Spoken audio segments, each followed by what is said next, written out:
Thank you, everyone, for coming. I call the Select Board meeting to order this Tuesday, December 3, 2019.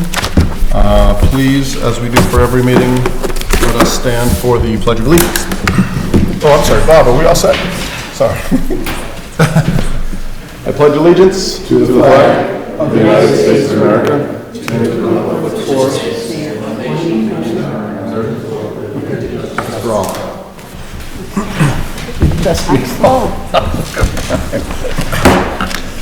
Thank you. So normally we would start with our public forum. However, the town has received a little bit of sad news. Longtime Hopkintonian she was a selectman. Mary Pratt passed away this week, and I think it's probably very appropriate to take a moment and offer a moment of silence for Mary and her family. So for a moment, just a moment of silence, please.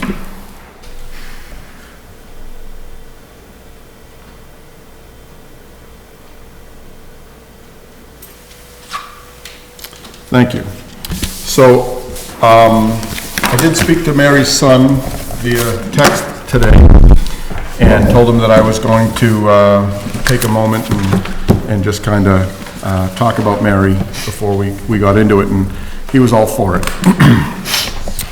So I knew Mary, I've known Mary for the vast majority of my life, definitely from when I was 18 on. I would go up to town meeting and I would watch her and her husband Joe kind of run the show for years and years and years. I was able to, over the last 4 years, develop a very close professional relationship with her in my occupation. I got to spend an exorbitant amount of time with her and pick her brain and talk about town stuff. And Mary was someone who, whether you wanted it or not, you were going to get her opinion. She was brutally brilliant, and when those two characteristics came together, if you had the ability to sit down and just kind of let her go and listen to her talk, it was amazing. Mary was my first vote for when I ran for Board of Selectmen. She had an absentee ballot, and she showed me the vote before she popped it in the envelope and mailed it out. I was friends with her son Tommy and her daughter Martha. But Mary was one of those people that was so vigilant. Once she sunk her teeth into an issue, and all her issues were generally town-based, once she sunk her teeth into an issue, that issue was not going to sleep until it was done. And if that issue, if the vote went against her, it was not over. She was going to come back and come back and come back. She was, I guess, the epitome of when people say they're pit bulls. She was a pit bull. And her wit and her sarcastic sense of humor, for me, will be missed every day, because I got to see her every day for the last 4 or 5 years. So I will miss her tremendously. The town, it was a tremendous loss for the town, and as the town grows in the leaps and bounds that it is, the old-time historian, townies, I guess we'll call it, she's definitely a townie, even though she's from Woodville. Those are people that we can't replace. And generally, when I say when a townie goes, we can't replace them, I use the analogy that, all the master's degree from MIT doesn't equal the common sense that she brings. Well, she had 2 master's degree from Wellesley College, so she's she was an anomaly. But she will be missed tremendously. Brian, you had her, you served on the board with her for a little bit. I'm sure you have a story you'd like to share. I did serve on the board when I first got elected in 2007. Mrs. Pratt, I called her Mrs. Pratt. Mrs. Pratt was here, and a lot of folks didn't expect that she and I would get along. We got along famously. We had a blast. This was before texting and cell phones and things were kind of prevalent during meetings, and she would slip me the occasional note. So Mrs. Kramer would be in the center chair, and Mrs. Pratt would slip me a note about a joke or something like that, and I'd burst out laughing in the middle of some other issue going on the board. We had great fun. She was a lifelong advocate for Hopkinton, and the town would not be where it is today without Mrs. Pratt having served on this board and her work at the state level through the NPO and all the other things she did in town. I was on the board when we named the Pratt Trail in her honor down off of Fruit Street near the playing fields. And every time I drive by that, going out to the fields for various games and things, I love seeing her name up there. And I will miss her a great deal. She was just a great woman. When my dad died, she was really good to me, and she was a great asset to the community, and I know she's in heaven now, looking down, saying, get on with it, we've got work to do here tonight at the board level. So I will miss her, and she was a good friend. So I'm going to just quickly build on that, and then we're going to go to town forum, the public forum. When we went through the process and renamed the road going into the Fruit Street fields, Pratt, is it Pratt Way or Pratt Road? Whatever it is, however we named it, I did remember how we named it, and I went into work the next day and I sat down on her bed and I go, Mary, get some good news for you. And she looked at me with those, it could have been pitch black in there. She still had her tinted glasses on, and she stares at me. She says, what's the good news? I'm getting out of here? I said, well, we renamed the access road going into Fruit Street Fields after you and your family's name. And she wasn't paying attention. She looked at me, she goes, is that all the town has to worry about, is that stupid road? So, to know Mary was definitely to love her. It's nice that, she had a nice long life, and she had a very supportive and loving family around her all the time. And she really, she definitely left Hopkinton in a better place with her being here, and she will be tremendously missed. So, that said. If I may, through the chair. Yes, Mr. Kamala, please. Yes. Just to add to the comments from Mr. Ted Stone and Mr. Hare, I worked for the town of Wesley as well as the towns of Walpole and Westford. I can assure you that Mrs. Pratt was a very capable, dedicated, committed and accomplished advocate for community Hopkinton. We had several projects of significant impact in Wesley that we discussed as part of perhaps a 5-6 town consortium. And every meeting, whether Hopkinton was on the agenda or not, Mrs. Pratt showed up and represented Hopkinton's interests extremely well and effectively.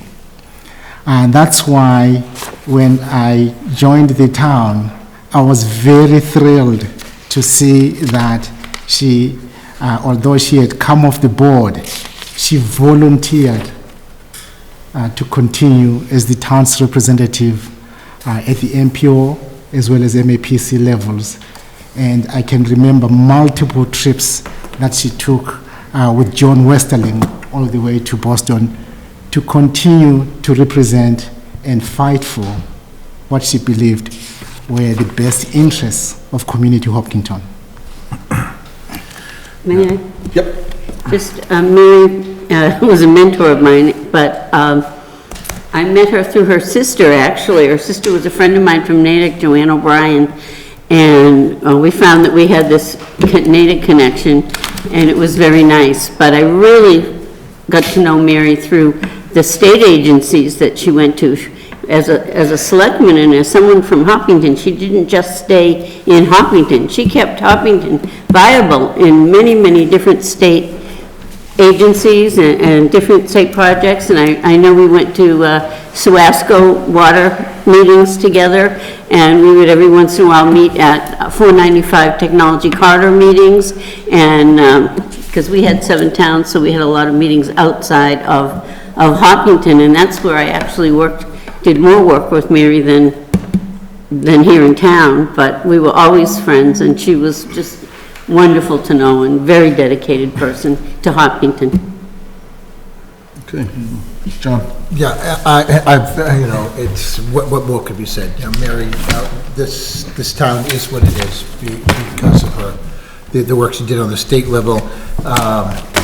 She used to come to the planning board meetings, and then at one point, she just stopped coming. I said, "What's wrong?" She said, just to Brendan's point, nothing interesting. You know, I'm not gonna come if it's not interesting. When you guys do something good, I'll come. But, you know, she was just great. She would call me up when stuff was coming up. "John, I want you to think about this," just like my mother would. And my mother would say, "Listen to Mary." So we did. Yep. But, you know, thank you. Good, yep, she'll be missed. All right, so now we will go to public forum. If there are anyone, is there anyone in the, like to share their ideas, opinions, or ask questions regarding town government, please come up. Seeing none, good.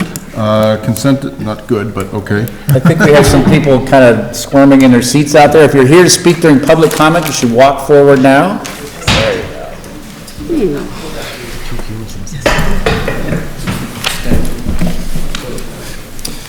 Well, hello, Select Board. Thank you for letting us speak to you today. We're all students from the Hopkinton High School. I'm the class of 2021 President, David Stett. This is our Vice President, Tommy Bernardin. And this is Declan Herr. He's been a huge leader in the initiative we're here to talk to you today about, which is acquiring a Boston Marathon bib for our class. So you guys may not know that we're the biggest grade to ever enter Hopkinton High School. And although it's great to meet so many different people, it does require us to do a whole lot more fundraising than traditionally. We're juniors. We have our prom coming up very soon, and next year we have our senior week, which is a week to celebrate our 4 years of high school. And a marathon bib would it'd be extremely beneficial. It'd allow us to raise so much money to maximize the potential of these events. They're all these events are determined by us. We must fund them. So classes of 2019 and 2018 have been able to acquire a bib in the past. Their school events were very successful, and we'd love to be on track to do the same thing as them. Thank you for your time and for your consideration. Thank you. Thank you for coming, Thanks. gentlemen and ladies.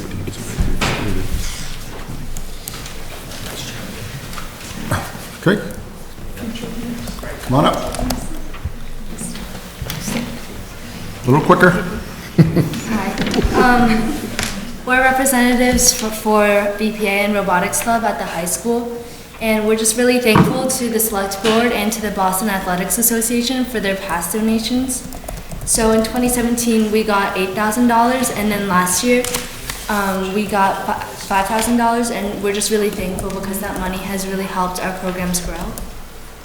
Hi, my name is Tiffany Ramsran. I'm here on behalf of Business Professionals of America. I'm currently serving as the state president and a board member on the board of directors. And I really wanted to appreciate all of you guys for allowing us to have this money.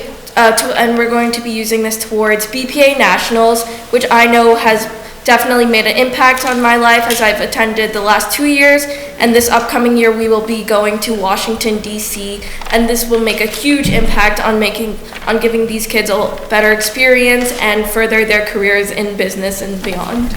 Yep. Yeah, hi, so I'm Shishir Sudaman. We're requesting 2 bibs for BPA and robotics.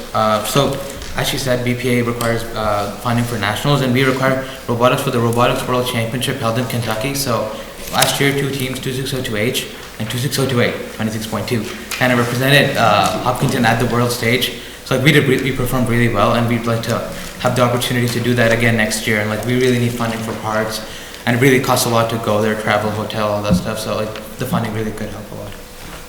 I'm Jacob Morrow, and we already have 2 runners ready right now. And we, if we get a bib, we would be very thankful, and we would be willing to help another group by giving them our 2nd runner. Okay, thanks. Thank you. Thank you for hearing us.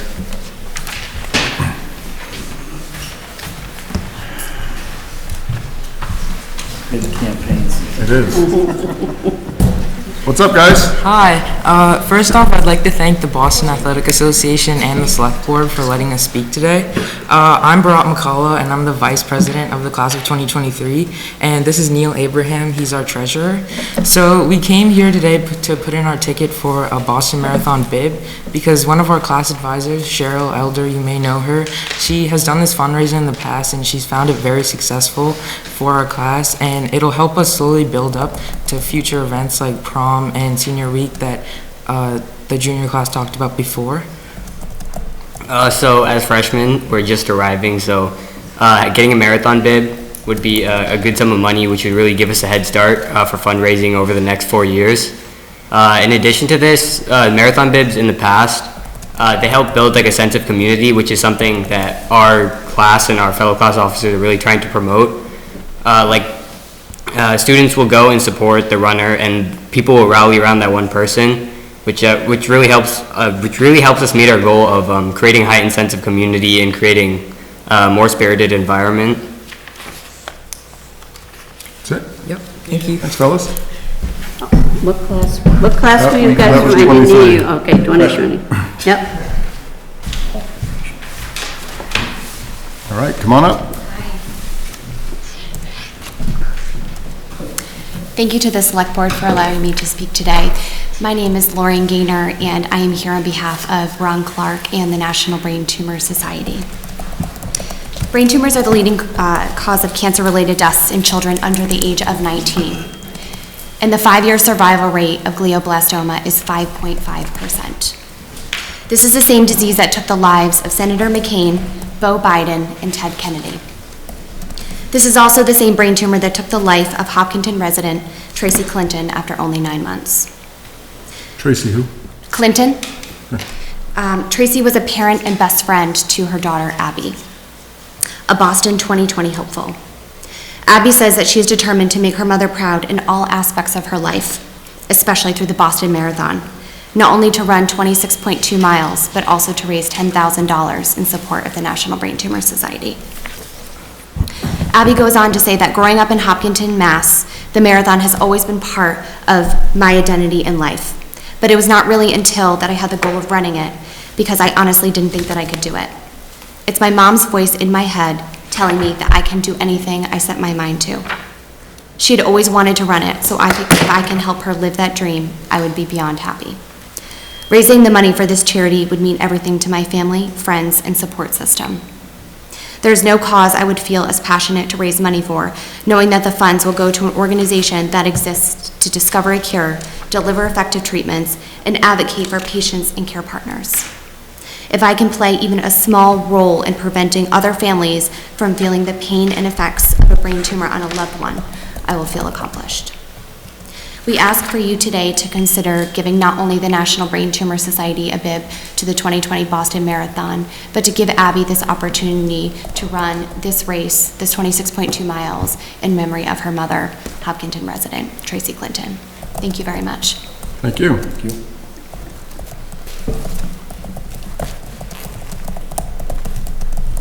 That's it. All right. Mr. Chair. Go ahead. So we've had several requests for bib numbers. I think each of the groups came up. I didn't hear bib each time, but I think that's what all those were. Just so everyone understands, we've got a few other things we have to get to per the agenda that was published, and then we'll come back to this issue that a lot of people raised. Yes, absolutely. All right, so moving on to the consent agenda. So the Select Board will consider approving the 11/19 and 22 Select Board meeting minutes. That was one. Number 2 is request for the extension of hours New Year's Eve, Hopkins Center for the Arts, Inc. Would any member like to break out the items? I need to break out item 2 just for one quick question, please. Okay, so I will request a motion to approve the remaining consent agenda item. So moved. Second. Okay, any further Second. discussion? Hearing none, all in favor? Aye. All opposed? Abstained? It carries? Okay. Mr. Herr. Mr. Khumalo, item 2 in the consent agenda is the request for extension of hours on New Year's Eve for Hopkinton Center for the Arts from 11 p.m. to 1 a.m. It's New Year's Eve, makes all the sense in the world. Is that outside of what our current town-wide policy is, and is this the right way to do this? Through the chair, it is within the hours specified by the town's alcohol policy. For the overall town, but outside their current lease/license agreement that we have in place? Yes. Okay. I'm good. Okay. So I will request a motion to approve the remaining consent agenda item. So moved. Second? Any further discussion? Hearing none. All in favor? Aye. All opposed? Abstain? Carries. Okay, thank you. Let's see, public hearing, 6:50. Change of ownership interest, Startline Brewery. Select Board will hold a public hearing regarding an application from John P. Connell Esquire on behalf of Craft Life Brewing Company, LLC DBA Startline Brewing Company, 151R Hayden Row in Hopkinton, for a change of ownership interest. Applicant is adding 11 new members, investors, and is not otherwise changing the operation of the business. Hours of operation will remain Monday through Friday, 11 A to 10 P, Saturday and Sunday, 10 A to 10 P. Mr. Chair, I move that we open the public hearing as stipulated. Okay. Second. Okay, any further discussion? Hearing none, all in favor? Aye. All opposed, abstained, good, carries. Public hearing is open. Sorry, I'm a little bit late on that. Mr. Kamalu? Yes, through the chair, with your permission, will invite the applicant to join the board, please. Ted. We did circulate the application to both the town's review departments as well as town council. We did not receive any adverse comments. Also, this is a routine but somewhat unusual application to come before the board. The bulk of the review is done by the ABCC. Mr. Chair. Yes. Full disclosure. On occasion, I purchase certain products from Mr. Twinney. Yes. And while I don't have a financial interest, I guess there is a financial interest in it, it's negative. I don't think I need to recuse myself, nor do you. Or me. But, you know, the board goes in and hangs out there on occasion, not collectively, but as individuals. Never So, more than two. I just want to put that out there that I do purchase some products, but I don't want to recuse myself. Okay, I feel the exact same way. However, I feel slighted that I was not considered an investor. Good portion of, although I do it generally, I do it remotely from an establishment in the center of town. Your votes count, thank you very much. Yes, so, all right. So, Mr. Twinney, why don't you tell us a little bit about what's going on? Sure, well, this is really, as Norman First of all, said, welcome. I should say, everyone, thank you very much for your time. Appreciate the Select Board's time and the review of our administrative application here. Some changes required by the state ABCC department routed through the town of Hopkinton as the approval of our pouring permit to just simply reflect the current makeup of the ownership of our organization. So as we've gone through the year and we're getting ready to renew licenses, I believe even later today, we wanted to get all of our administrative work in order and aligned with the state, disclosing all the investors and their required paperwork, Corey forms, and bank source of funds for the investment in our company. As you know, we've spent some money down the street remodeling and making it very nice. The response and turnout's been amazing for us through the community. We're very grateful for that, but this is just an administrative step to get everything in order with the paperwork for the state. Good. So, Mr. Kamalu, all the paperwork that Mr. Twinney has submitted is good, and are there any stumbling blocks or stipulations on what he submitted, or are we ready for a vote? I believe the board should be ready for a vote. Well, we're close to close the hearing. Yes. Two issues that we looked at. One was whether the application is complete. We concluded it was. The second issue we looked at was whether there were any new individuals that the board would perhaps consider individuals who would require additional review based on their history and character. I believe the application that was presented to the board indicated in the forms attached to the application that all the individuals were of suitable character to hold an interest in the license. And as I said earlier, the ABCC will look further into this if there are any issues. Okay. Any board members have anything else for Mr. Twinney? Herman team was all positive. Yep. And on the license for the same establishment later on this evening, that license is in order too, that process, correct? Correct. Okay, I'm good. Okay. So, I will accept a motion to close the public hearing. Should we go to the public? So moved. We definitely should go to the public. So before I close that, would anyone in attendance like to make a comment or ask a question? Seeing and hearing none, I will accept a motion to close the public hearing. So moved. Second. Okay, any further discussion? Hearing none, all in favor? Aye. All opposed, abstained, carries. Board deliberation, is there any board deliberation? Mr. Chair, I move that the Board of Selectmen approve the change of ownership and interest in Startline Brewing Company as stipulated this evening. Second. Okay, any further discussion on that motion? Mr. Kamal, is that motion in order? Yes, it is. Okay, hearing none, all in favor? Aye. All opposed, abstentions, carries. Thank you, Mr. Twinney. Thank you, Ted. Someday, come down and have another soda at your place. Soda is exquisite there. Can I make a suggestion, business-wise? Sure. Before the end of the Christmas season, and sitting as a chair, I can say Christmas without worrying about if I'm going to offend people. Maybe a showing, I know that I was down there to watch a movie, I believe it was the Blues Brothers. Christmas Vacation may be a big pull. For this town. We will consider screening it, 7 or 10, yes. Or at the very least Scrooged. Thank you. All right, so we are now on to the 2020 Marathon Invitational Random Distribution. The Select Board will hold a public random distribution of Marathon Invitational entries to qualified applicants for the 2020 Boston Marathon. Mr. Kamalo, do you have anything on this? Yes, it needs to be said, this is one of the most successful civic programs that the town has put forth. Each year, the program has exponentially increased the financial benefits accruing to community organizations. And also, each year, we have an increased need for invitational entries. It is turning out to be a very popular program amongst civic organizations in town.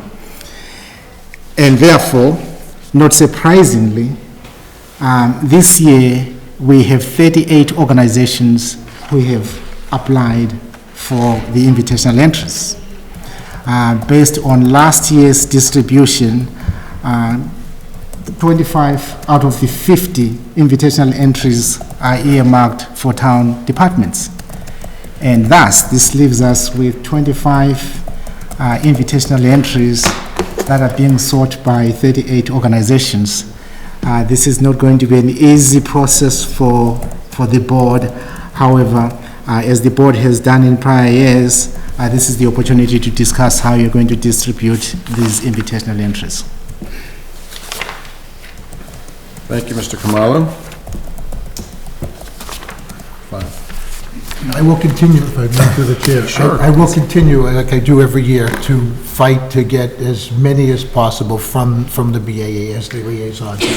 A few years ago, we were actually going to get cut, and we got back up to the 50 number again. And we will continue to try and get as many as possible. Mr. Catino, you do an absolutely wonderful job advocating for the town through the BAA as that special liaison, so thank you very much. I like to make fun of you a lot, but that's kind of a serious note. Mr. Chair. Yes. So I just want to clarify one thing, as I saw a couple of eyes perk up there a minute ago. So we get 50 numbers from the BAA to distribute, okay? 25 of them, as Mr. Kamala stated, go to town departments.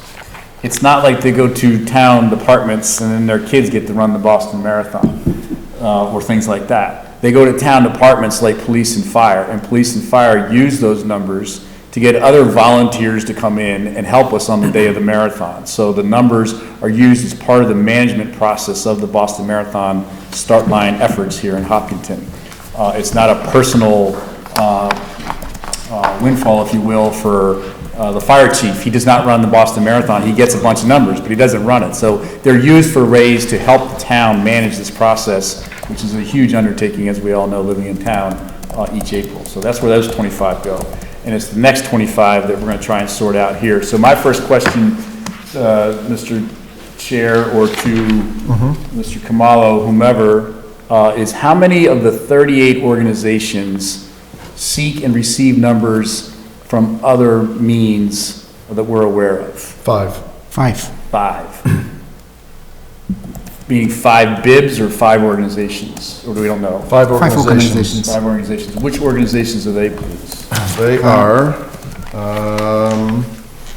I have the list. so Bay Path Humane Society, Do we know where they get them from, the other ones? No. Hopkins Center for the Arts, Okay. they get, so Bay Path gets 1. 9. Hopkins Center for the Arts gets 9. Life is Good Playmakers gets 1. Semper Fi Fund gets 15. That's it. And those are coming from the BAA directly to those organizations. So that would be my first area that I think we need to look at, because we have more applications than we have. And of the 38 organizations, Mr. Kamalo, how many of those are Hopkinton-based organizations? In a minute, I will count. 1, 2, excluding the 5 that we've already identified? Correct. Okay. 1, 2.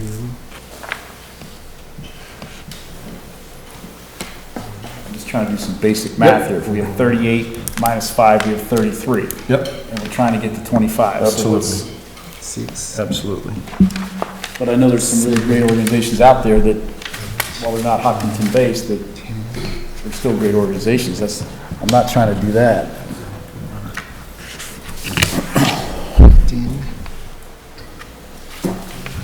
15, 16, 17.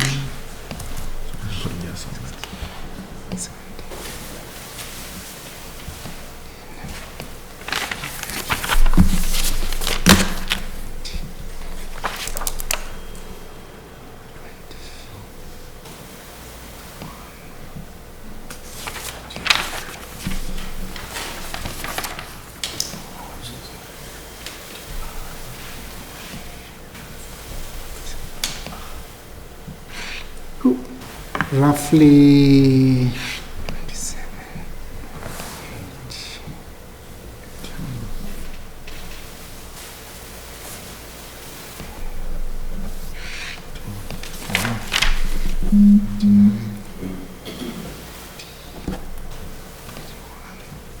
roughly 32 Roughly 32 are Hopkinton-based. Hopkinton-based organizations. Yes. So there's only one, if you take the first 5 out, that leaves 33. So you're saying there's only one that's a non-Hopkinton-based organization? Yeah, per my count, rough count, yes.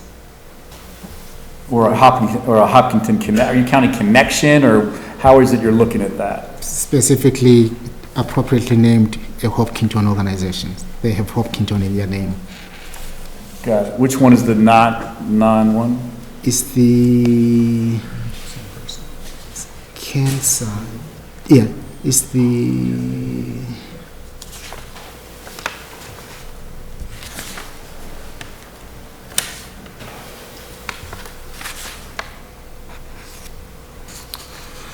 Brain Cancer Organization? hold on 1 second. I'll get there. Mr. Kamalo, was that New England Food and Dairy Council Hopkinton-based? Carly? Yes, that's the one I didn't count. Sorry, That's New not. England. Yes, New England Food and Dairy Council. That's the one that is not. Yeah. Okay, so that leaves one, so that's 6, if we were to. So that leaves And us, I'm not saying, Mr. Chair, this is not my I know. input on a decision, I'm just trying to whittle through this a little bit. Brian, you are 25% of the board tonight.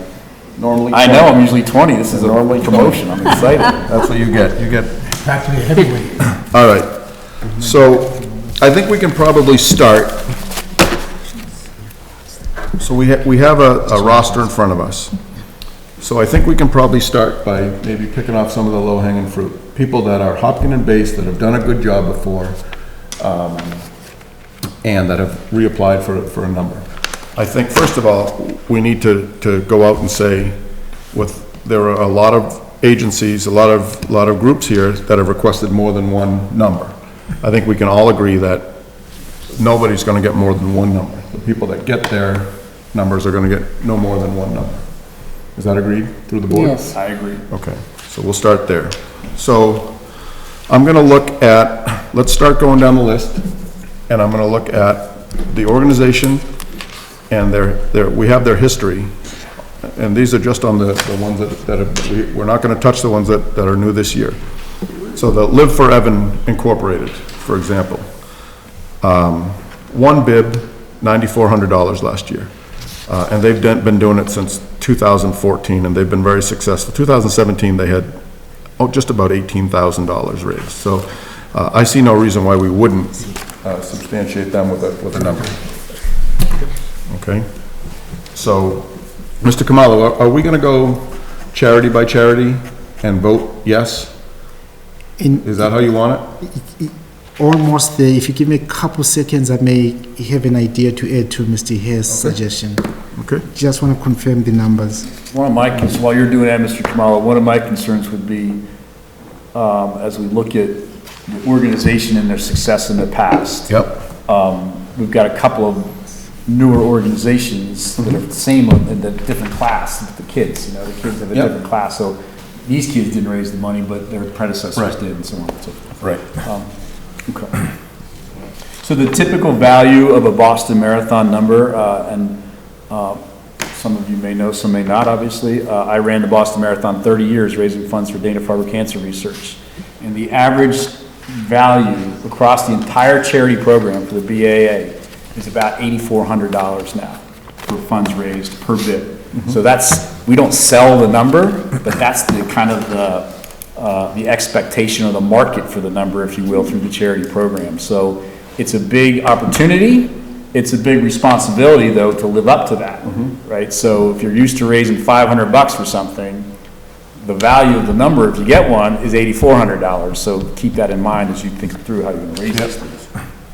And there's different means, like, the Dana-Farber group are gonna go and they have the ability to raise a heck of a lot more money. I'm sure that brings that up, whereas, in days past, you might have the respite centers setting up a table at Kalala's selling cookies, and they might make $500 on the weekend or something like that. And so the size of the cookie jar that they're pulling from are generally different.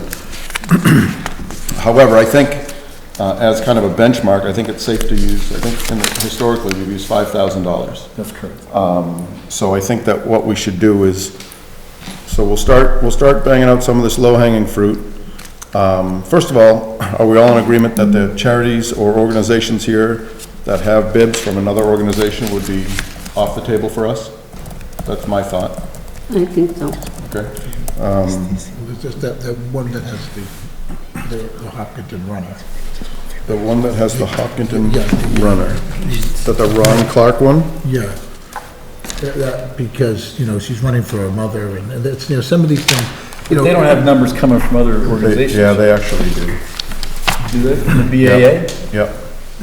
Two. However, let's table it. That's not our low-hanging fruit. Like, let's get a majority of these off our roster right now that we can, and then we can go from there. Because, the BAA actually believes that the numbers are worth not $8,400, but $10,000. And that's the number that they throw out to me when I go to request more numbers.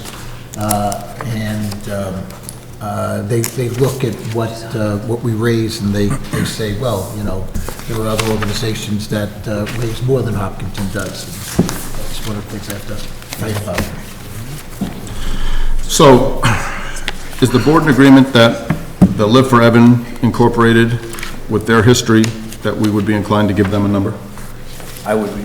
Yes. So, Mr. Khumalo, just procedurally.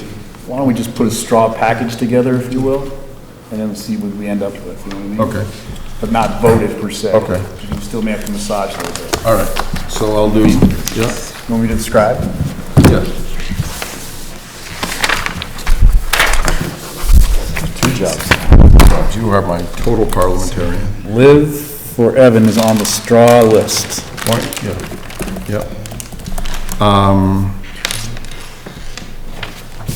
E-Hop last year was their first year, they, 6,200, so they should probably be on the list. The Hopkinen PTA, they raised 5,000. The Keep Smiling for Abby, that's an absolute no-brainer. 12,000, almost 13,000 last year, and historically, they've never been under $6,200, so that's a no-brainer. Hopkinen Boys Youth Lacrosse, $8,000 last year, that's a no-brainer. So Hot Boys Lax? Yep. So I'm gonna leave off the Hopkinen Women's Club, because historically, they have not come up with a large number. It doesn't mean that they're done, it just means that they're not on the... Just building a straw list, yeah. The Hopkinen Public Library Friends Incorporated, they've always been 6,000 to 6,600 over the last 9 years, sorry. Interstage Left, that was $6,000 last year. Friends of Hopkinton, absolutely no-brainer. So Friends of Hopkinton is Yes. the celebration group? Yep. Yeah. Absolutely no-brainer there. The Hopkinen Music Association, Hang on one sec, please. Yeah. Hopkinton Music Association? Yep. What was their number? they were at 7275 last year. The Friends of Hopkinton SPEAC Incorporated. What is that? Special ed? Yeah. Okay. Yeah, so they've always, I mean, they were 16, 17, 18, they didn't do great, but last year they were 5,600, so I'd say we throw them on there. Hopkinen Little League, 7,500, no-brainer.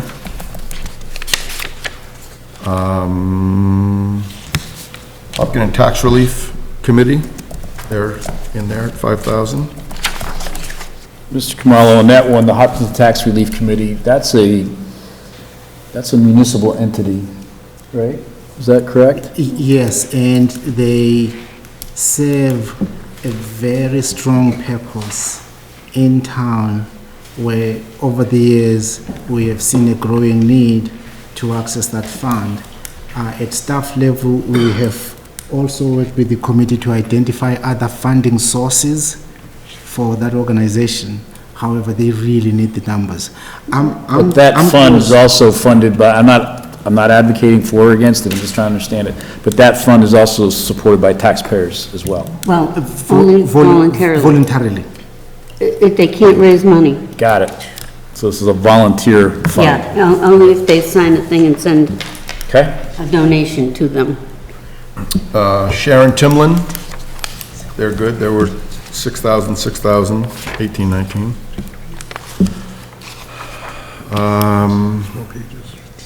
Sorry.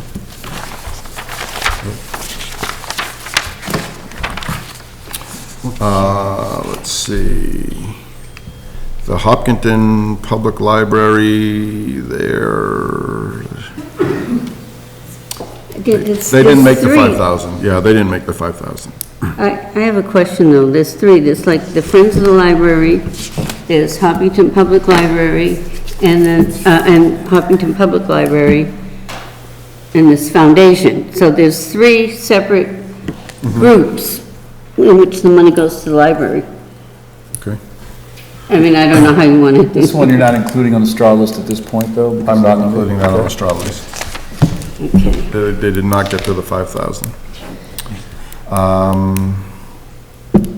The Hopkinen Education Foundation, they did historically, and they have since 2014. Friends of Hopkinen Seniors, that doesn't get to the straw poll.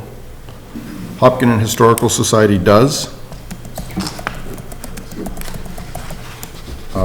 So the next two, not the next two, I'm sorry, so. Hopkinton Historical Society? Yes. Got it.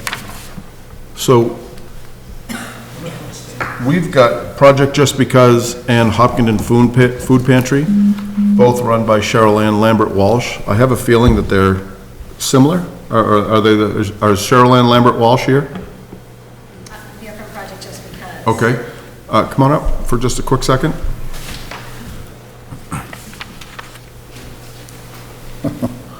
So because we're trying to kind of cull the herd as efficiently as we can here, so we can get into some numbers.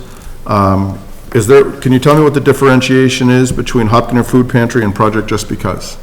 Just the Hopkinton Food Pantry is housed in the same building, but the Hopkinton Food Pantry is a program that serves Hopkinton residents only. Project Just Because does other things that serves Hopkinton residents as well as anybody from the state. Okay. So. Okay. Thank you. So they made the $5,000 right at the $5,000 number. However, I'm just a little, if we're looking at Hopkinton versus Hopkinton versus Hopkinton, the food pantry serves just Hopkinton. Right. Whereas Just Because serves Hopkinton and other entities. So I would tend to probably lump those two together, and if I were gonna lump those two together and choose one, I would choose Hopkinton Food Pantry. But, they're new this year. The food pantry's new this year. Got it. Mr. Chair. So how many are you up to on the straw? I don't know. We're at 16, Mr. Kamala's Yeah, request. Mr. Chair, I have another suggestion, if I may. I do understand the board's desire to look at the funds raised. I had an opportunity to work for Oxfam America, and working for Oxfam, I learned one thing, that different organizations have different fundraising capabilities, but that in itself does not take away the purpose and the need. And against that background, I have a suggestion. If the board can identify perhaps 2 from the 32 organizations that we have listed, 2 that can be eliminated, whichever way you want to. We can then go to the town department list and perhaps ask also town departments to take less numbers. The reason being, this program was set up to do exactly what you see tonight. Support local organizations. And also, if there's a way to build up their institutional capacity for fund development, that we do so. And that's why I'm really trying to make sure that everybody who has stepped forward and expressed the need is catered for. And one way we could do that is to adjust the numbers that are going to town departments, and I have a proposal how that could be done. Okay. Yeah. So out of these 32 Yes. that we have remaining. Yes, if we eliminate 2, I can settle this. All right, so I think we can probably eliminate 2. Can I ask a question, though? You just did. Hold on a second. Mr. Kamalo, but back to what we were talking about earlier with the 25 and 25, and I'm not opposed to your suggestion or trying to figure that out, but we can't jeopardize what we need to manage the business of the day, if you will, too, by getting these other towns and organizations to send the troops, if you will. Would that be of concern to you, or do you think we've got enough wiggle room there? I think we have enough wiggle room. For example, I'm very sensitive to the support offered to the police department. I'm also sensitive to the support that comes in through the marathon committee. I'm leaving the marathon committee untouched. However, I'm proposing that we reduce the police numbers from 12 to 10, the fire department numbers from 3 to 2, the senior center numbers from 3 to 2, and then the Hopkinton Public Library from 2 to 1. Sorry, what was the last one? Hopkinton what? Public Library from 2 to 1? Yeah. Does the fire department get numbers directly from the BAA as well as these numbers here, or is that past practice over? Yeah, they strictly these numbers. And he stepped up to the chair, if I may. And I gotta say that Steve stepped up 2 years ago. They had 5, and he gave 2 back to us, and said that they could work with just the 3. And and make it work. Mr. Kamala, in those 32 that we have we removed New England Food and Dairy Council from that? Is that one of the ones that we've removed? Yeah. Yeah, it was 5. Yeah, Five and then Yeah, I believe so, yes, we've removed. We removed that one. Yeah.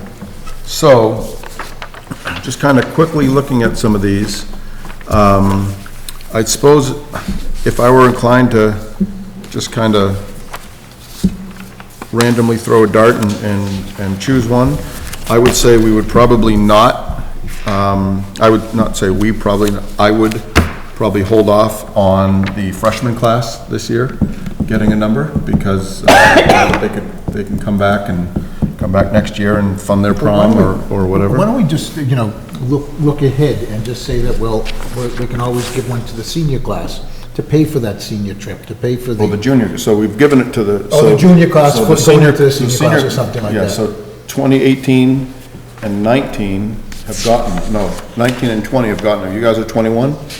Yeah. Okay. So 19 and 20 have gotten them, so they're not here. So I think that it's fair to say, Okay. give it to the junior class, and that can help fund their prom and things like that.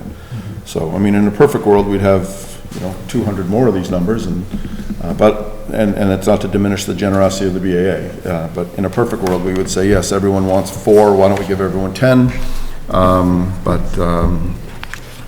it's not gonna happen. I was thinking the same. I have a freshman in high school. I have a junior in high school. You got one in every grade, you got 15 That's kids. true. But I think your suggestion is logical based on past practice, probably also a little bit based on kind of what they're doing, sort of as they get organized. Maybe they could come back next year, we got a different setup, but I would support that. Okay, so what are we doing here? I don't know what we do. Do we need a motion to strike one? No? Not at this point. Okay, Yeah. so my straw poll So is he's up- gonna be One more. class of 23, X. And then kind of just going through our list like we have,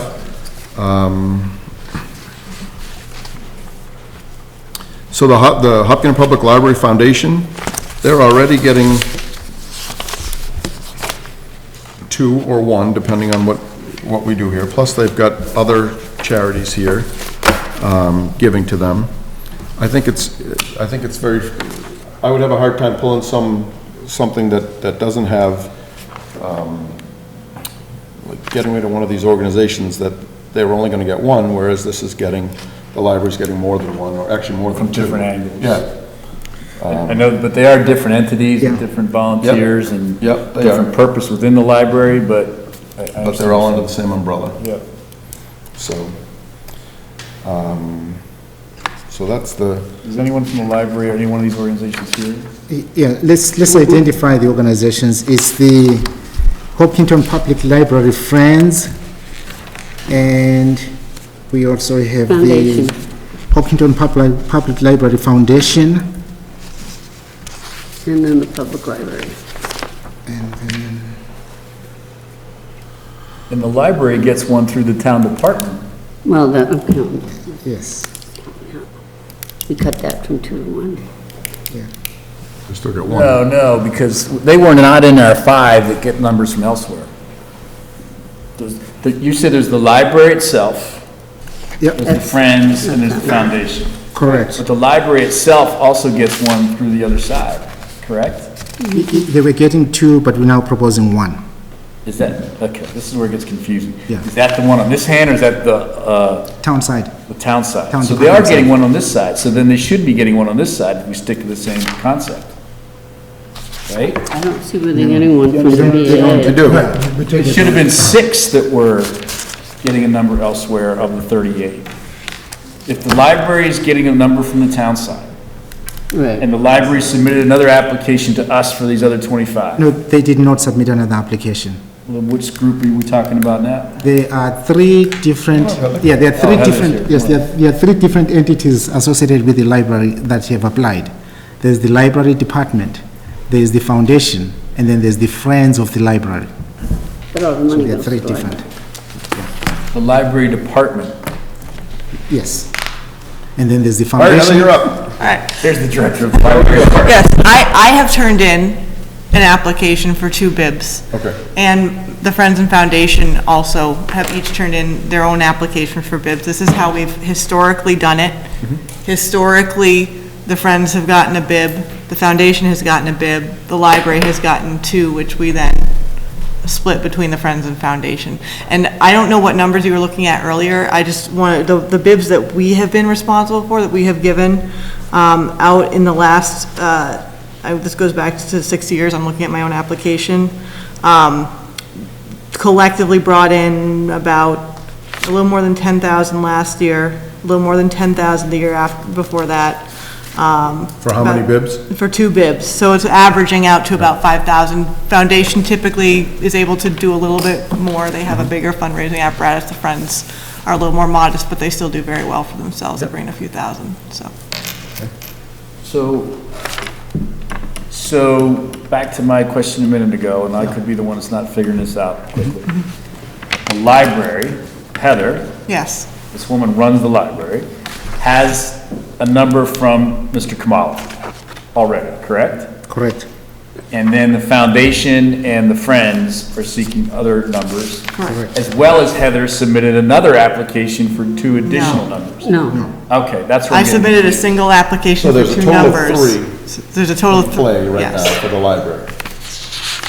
And the total request is for 4 bibs, and I think Norman is suggesting 3, so that the library gets 1 through the departmental appropriation only, and we would have to decide which of our affiliate groups to enable to fundraise with that. Can you make that decision for us? I probably don't want to do it in a public televised meeting. You're closer to the heart there. like, Yes, I would need to sit down and talk with my chairs. Can you do that in 15 minutes? When It looks like we have one They aren't representative. here. I mean, one option is to give the if you, obviously, I would love it if you wanted to give us 2 bibs and each of my affiliate groups 1 bib. They do great work, and they could always use the funding. You have an option to give us 2 bibs and let us split.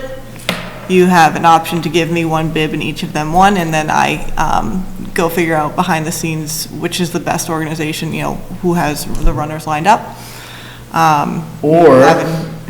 Or we could give the foundation 1, the Friends 1, and when we have our budget conversation, you can look at us square in the eye and say, you owe me $5,000, and we can do it that way. If that's a promise. Oh, we can promise that you can look us in the eye and say that. It doesn't mean that you're gonna get any more money.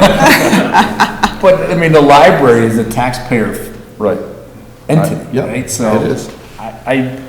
So the funding that gets raised with these bibs goes to our affiliate groups, the Friends of the Foundation, that then give it back to the library by supporting our programs and services and collections. So are you saying if we gave you 2 as Hopkinton Public Library, you would see that each of them get 1, or that one of them gets 1?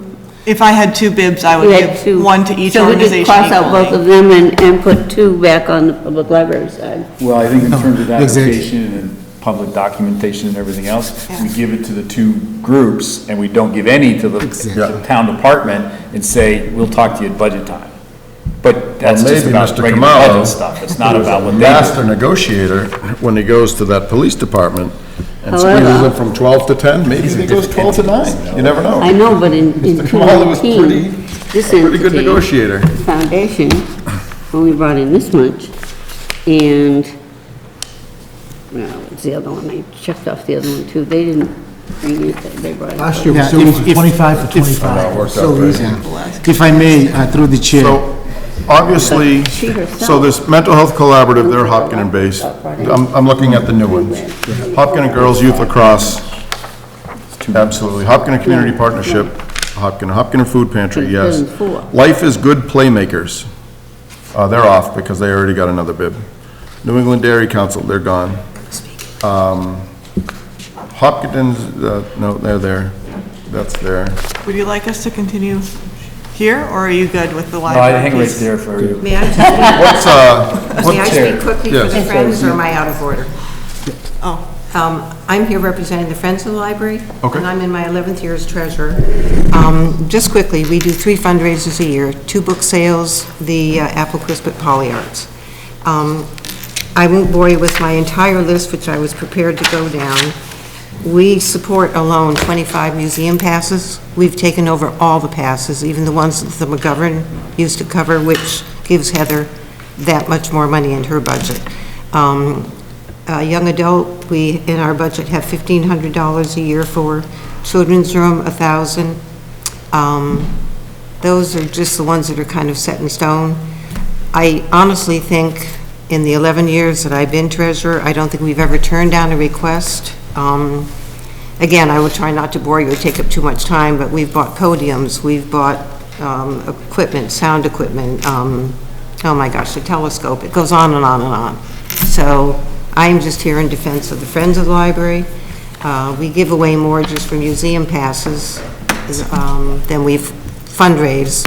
I'm sure you all know that of our 3 fundraisers, we're kind of famous for our Apple Crisp, and I have more figures if you want them, but I don't want to take up more time than is our due, so. And your organization is volunteer-driven, correct? Absolutely.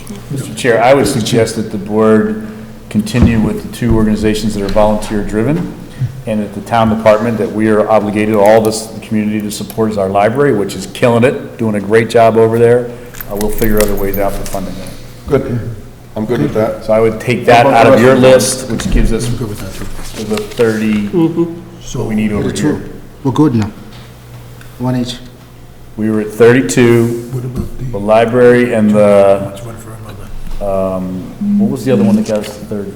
Hopkinton class of 23. The freshman class. Sorry, So, guys. in that list, is the Hopkinen Brain Tumor Society still in that list? Brain tumor number, Thought we'd it's taken number, that yeah, out. it's out. Yeah, I want to put that back in. I want them in too, because she's Heather, running thank for you. her mother. Thank you very much. Figure out the other She's one. running for her mother to earn $10,000. Yep. Recall, it got eliminated when the board considered organizations that are receiving entries from other sources. Okay. They already received it. But this one's gonna go to the Hopkinton resident though. Who's gonna run it themselves? Actually, they'll run it For her themselves. mom, who Yeah, passed. raise Brian money. knows that one, that's not easy. Another, My daughter's running this year too. who was so let it not be lost that the person that they're running for was a great Hopkinen person. Right, for a long, I would like to try and keep that in. Yep. So we still have one more So to we have go. one more to cut. So we could look at some people that didn't achieve. We could look at multiple entries. You know, we still have that project Just Because and the, Food pantry. and the food pantry. And can you, Well, is there someone here from Dignity Matters? We don't know what Dignity Matters is, and I'd like to have an explanation. I want to make sure that they're Hopkinen-based, and I want to know what they do. Yeah. there a history there? Yeah, in fact, we looked at the application, they are based in Hopkinton. They have a Hopkinton address, and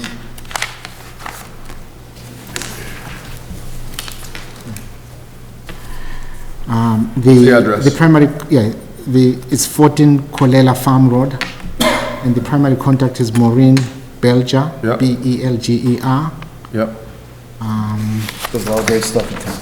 Yeah, yeah, well. Okay. Yep.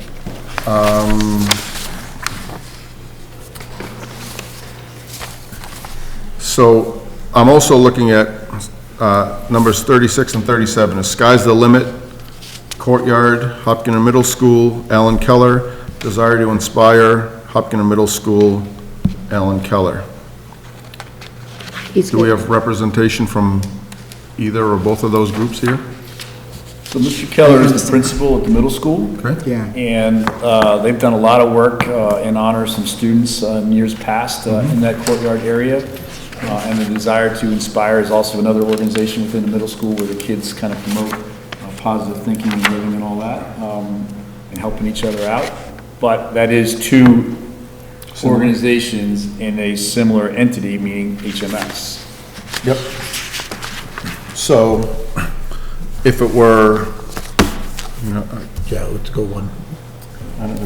Well, we just did that before, we were just talking about that before with the other two entities. yeah, project just because. Yeah, because the same person applied. Yeah. But to Mr. Herr's point, it's still, that's the same school, like we were just trying to talk about when it comes to schools. These, you know, the junior class needs the money for their senior year and everything else, so that was, but, you know, looking at the courtyard and the desire to inspire, we should probably just, you know, it's a tight year, so we just pick one. So, Mr. Hurd, do you have enough, kind of insight on those two to differentiate to you, to think which, I mean, it would be nice if Mr. Keller were here, he's sponsoring two of them. It would, yes, Mr. Kamala. Respectfully, I really think that I made the offer to give up town department numbers with the understanding that we had eliminated organizations that already receive entries elsewhere. Why this is important now is taking away a number from the police department. And give it to that is supporting volunteer helpers who come to support this very important event, and then giving that number to an entity that already receives a number elsewhere appears not to be fair. So I'm suggesting that the board stands by its initial position that entities that are receiving entries elsewhere be eliminated from the process. So what are you saying, the schools receive numbers? No, I'm saying the brain. I'm saying the brain So, tumor society. I guess the fight that I'm putting up for that is maybe more emotional than logical, because, you know, they are getting two numbers. But Tracy Clinton was a really good friend of mine, and so was her sister Hope. So I guess I'm a little bit more emotionally driven than I am logically driven on this. So. And the daughter's running. It's, to me, that's, I'm gonna be digital on that one. Yeah, having done this 30 years and raised money for cancer research, I have no interest in scrapping that one. I would suggest we give Mr. Keller one and let Mr. Keller choose which organization he wants to give it to. That gets us to the 30, correct? Mm-hmm. Correct? Yep. And, you know, we can't. And we could, and you know. I don't know enough, John, about what's going on with the courtyard. I know both are doing great things over there. You're just about the kids closest to that age, so if we figure we'd ask you. We could do the same, you know, and if, Mr. Kamala, if that's a game changer for you on your negotiations, we could do the same thing with that project just because, and the Hopkins Food Pantry. So that would get us down 3, and then you would only have to take, you know, 4 from the police department. Yeah. Well, we need to make that decision. I don't think we should put that on him if we're gonna take one more out of there, just because. Okay. We don't need that right now. Right. I recently toured that place, and I just was, my heart grew, you know, 10 sizes bigger watching all that they're doing on both sides of that fence, if you will, helping people out. Yep. Yeah. My daughter's volunteering there. I think Mr. Keller would understand that he's got 2 great things he's doing in the middle school. He does great work all day long over there. And I think he would understand the tight spot we're in. I'm glad the students stick around tonight to watch this. I think everybody can see how hard we're trying to wrestle through this to be fair and equitable as best we can. It's hard to please everybody, that's the job, but I think we've got to a point that's pretty good. All right. So I think we're all set. So do we need a motion on this at all? Please, yes. To distribute the 2020 Boston Marathon invitational entries is described tonight. And Yeah, okay, but on this, you know, for our motion, it's make a motion to distribute the entries to the following organizations. So do we list? Okay, so we're gonna do police, what are they down, what's the police? Okay, for town departments, police, 10. 10, Fire department, 2. 2, Senior center, 2. 2, Marathon committee, 5. 5. Hopkinton Public Library, 0. All right. So there's that, and then out of our our list that we have here, do we need, so we would say that we're gonna go ahead and we're gonna approve all of them except, and should I list the exceptions? Yes. Yep. So we're gonna approve all of those except the Bay Path Humane Society, number 3 on our list. We are going to exclude,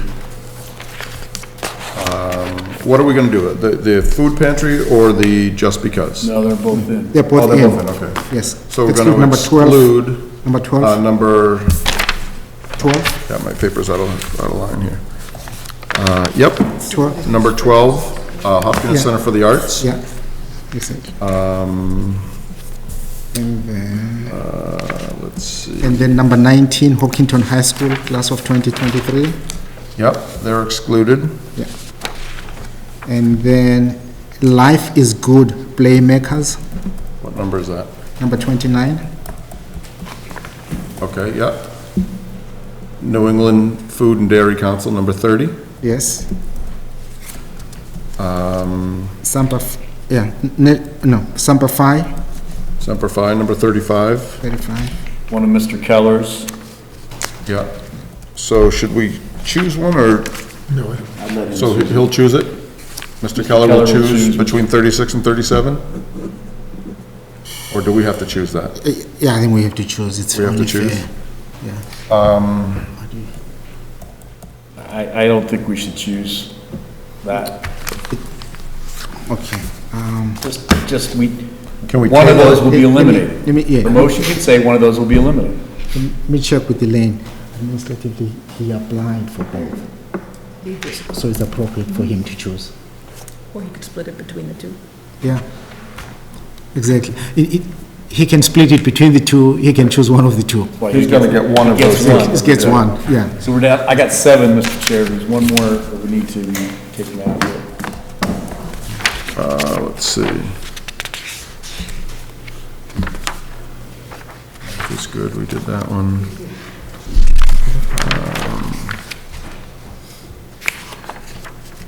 We did number 12, right? Hopkins Center for the Arts. Yep. We did number 3, which is the Hopkins Humane, Bay Path Humane The Society. girls' youth lacrosse. Yep. What? Youth lacrosse, it's the first time they've applied? Yeah, no, they're in, though. No, that was in. Just checking. This is a mess. So the first sheet is 7. So, we're out number 3. I gotta read it right. Number 3, we're out. Taking out number 12. So that's 7. Taking out 29.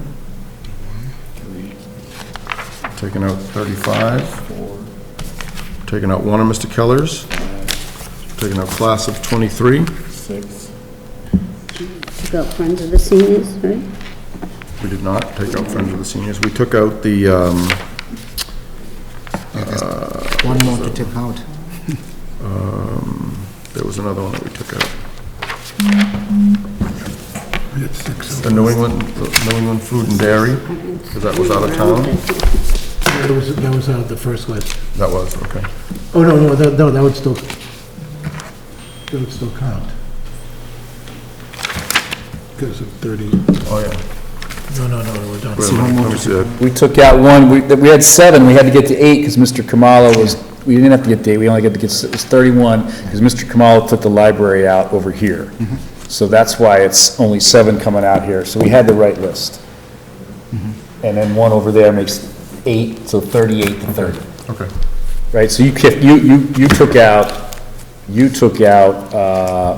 6, not 5. Yeah, 6. Yeah, There we go. Does that make sense? Yep. yeah. So I'll request a motion to approve the list as noted. As kind of figured out? We fixed, yes. Including the brain cancer. Yeah, approve the invitational request applications as presented tonight with the exceptions. with the following exceptions. Yeah, with the following exceptions, that the police department will receive 10, the fire department 2, the senior center 2,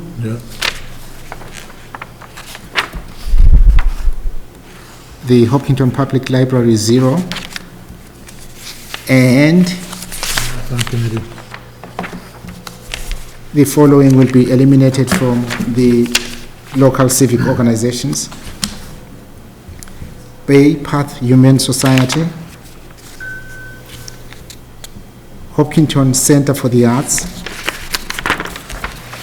Hopkinton High School Class of 2023,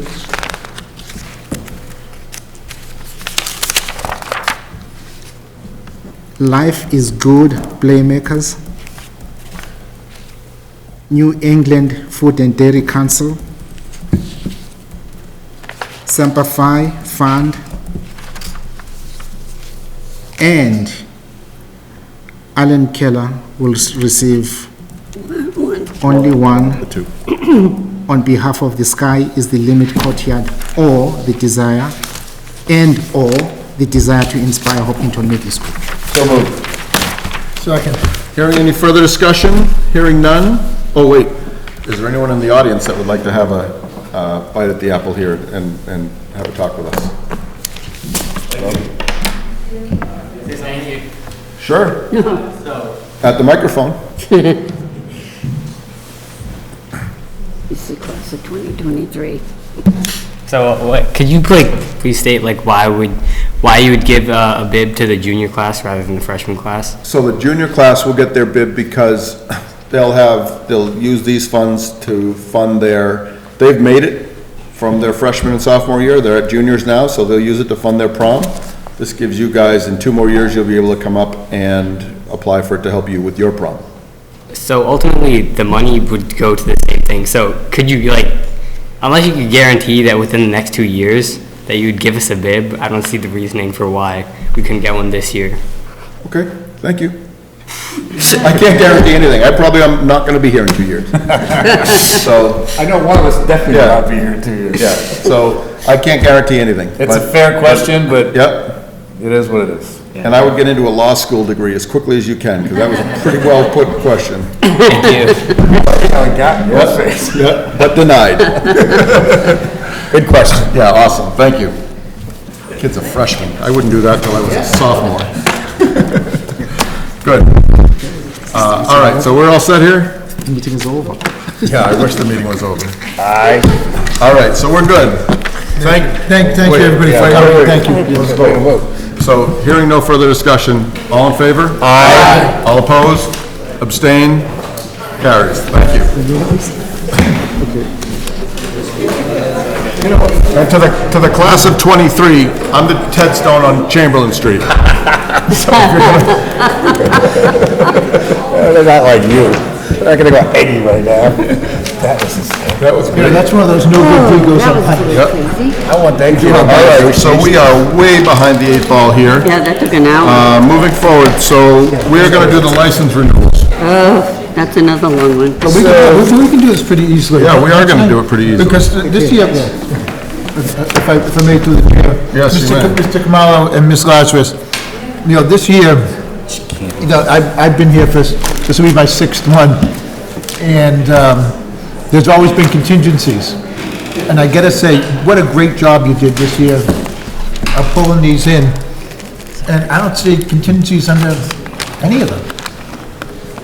Fabulous job. I didn't hear what you said. There's always contingencies. Somebody didn't do this and didn't do that, didn't follow up. Yep. But, our town hall, no contingencies anywhere on any of these licenses. Yep. This is the cleanest sheet. I don't know, Mr. Herr's been here forever, so he might be able to comment even more.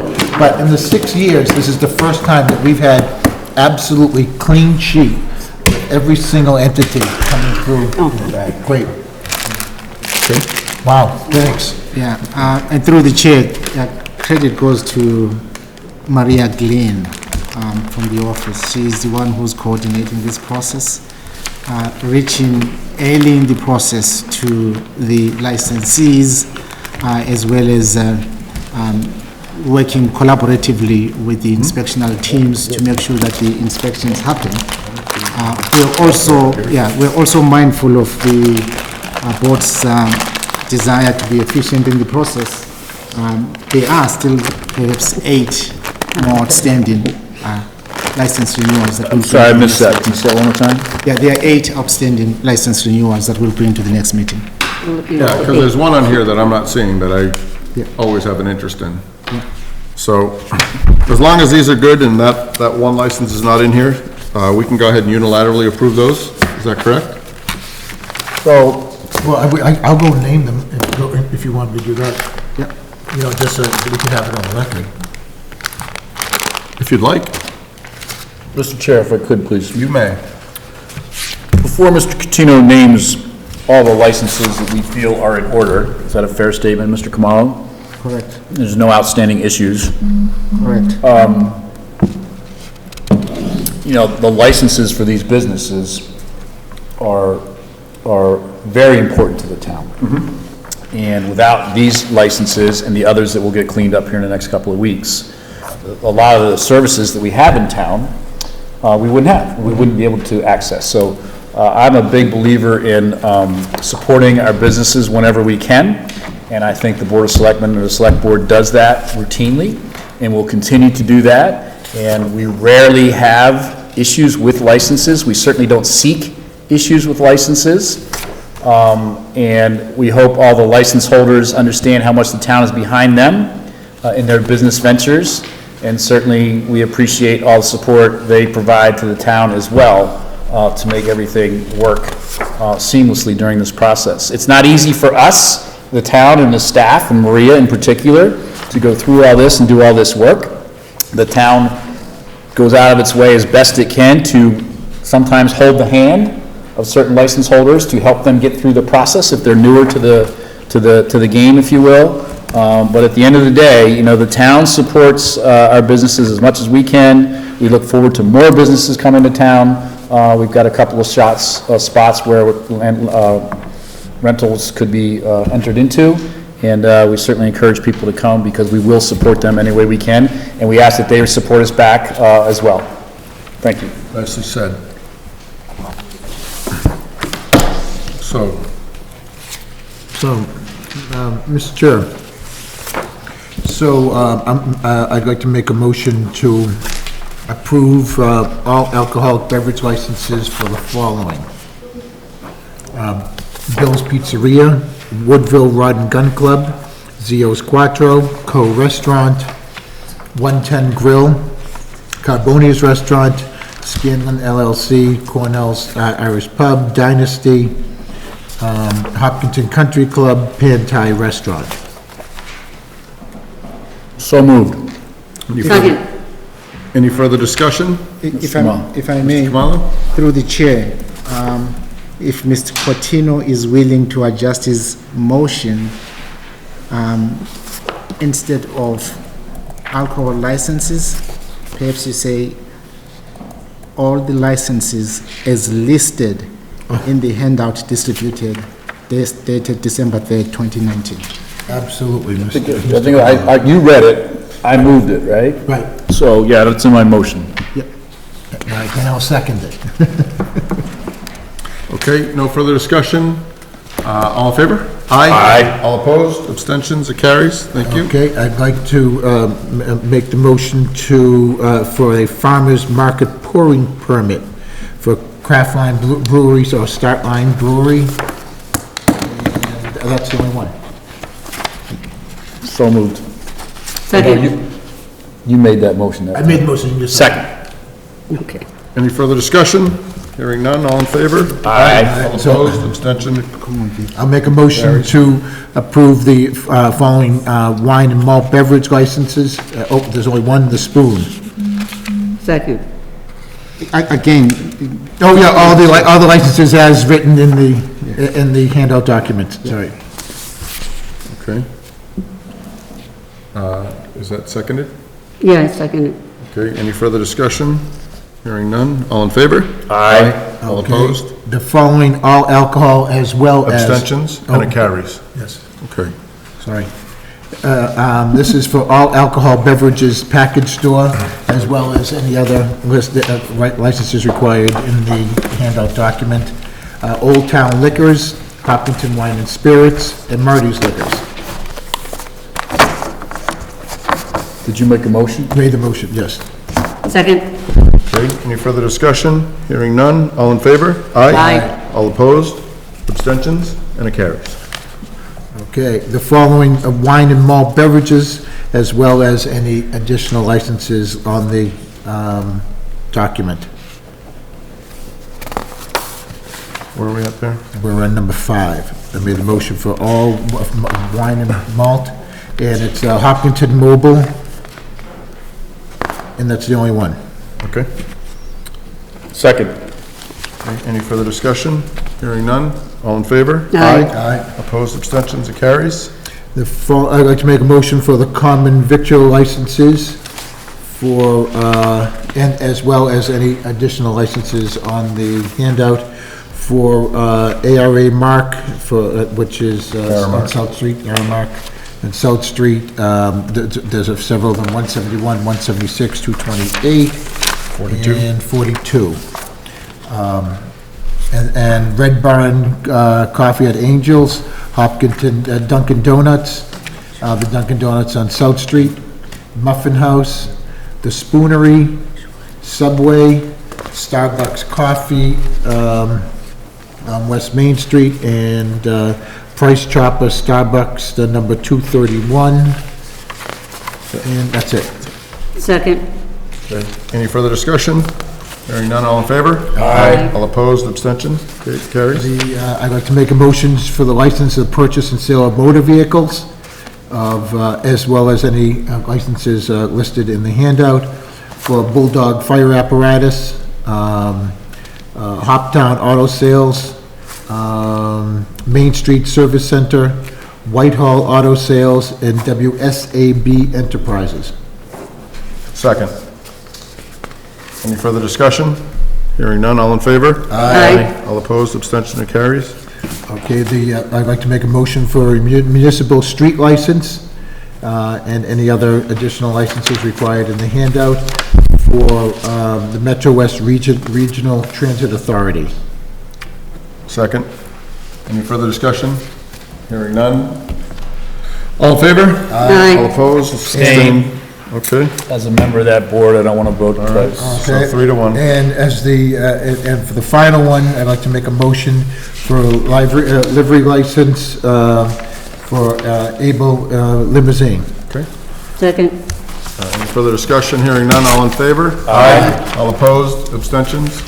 Yes, sir, you have your hand up. I just have a question. It seems that the Hopkinton Tennis and Swimming Club is not on this list. Yes, it's going to be discussed at the next at the next select board meeting. Okay. I was told it would be tonight. Did you come all the way from Rangeley for that? All right, Oh. all right, good. Thank you. Mr. Chair, I believe we have some folks here that serve alcohol for a living. I believe we had 3 or 4 violations this year. Is that correct? Townwide, or sting operations that were creating, how many do we have this year? Since we I know last we've issued had- licenses? I remember here for what? 2 or 3. 2 or 3. So we've had 2 or 3 violations of the license that people hold in town. Not the people in the room, but just, this is a message to all of us, to the town, to the license holders. 2 or 3, I don't recall if there was a financial impact on those, because I think they were fairly new offenses, if you will. But we've had offenses in the past where there were significant tens and tens of thousands of dollars of impact. So all license holders, please be careful with that license, and please be careful with the residents of Hopkinton and our children and everybody else, and do what we need done based on the license. Thank you. Thank you. Well, happy holidays, and I look forward to seeing you guys in the store. All right. Special town meeting, Mr. Kamalu. Yeah, we have two specific requests for tonight. We have distributed a draft motions document. Oh, okay. Which I'm distributing now.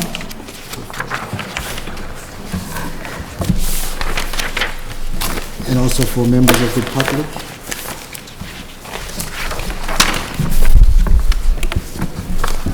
This is the draft motions document. Yes, it's almost final. We're making the last final touches to it. And tonight we're requesting that the board state its recommendations on several of the articles that are listed.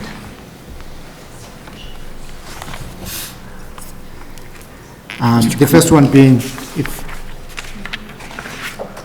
the first one is rescind Main Street Corridor vote and discontinue the project.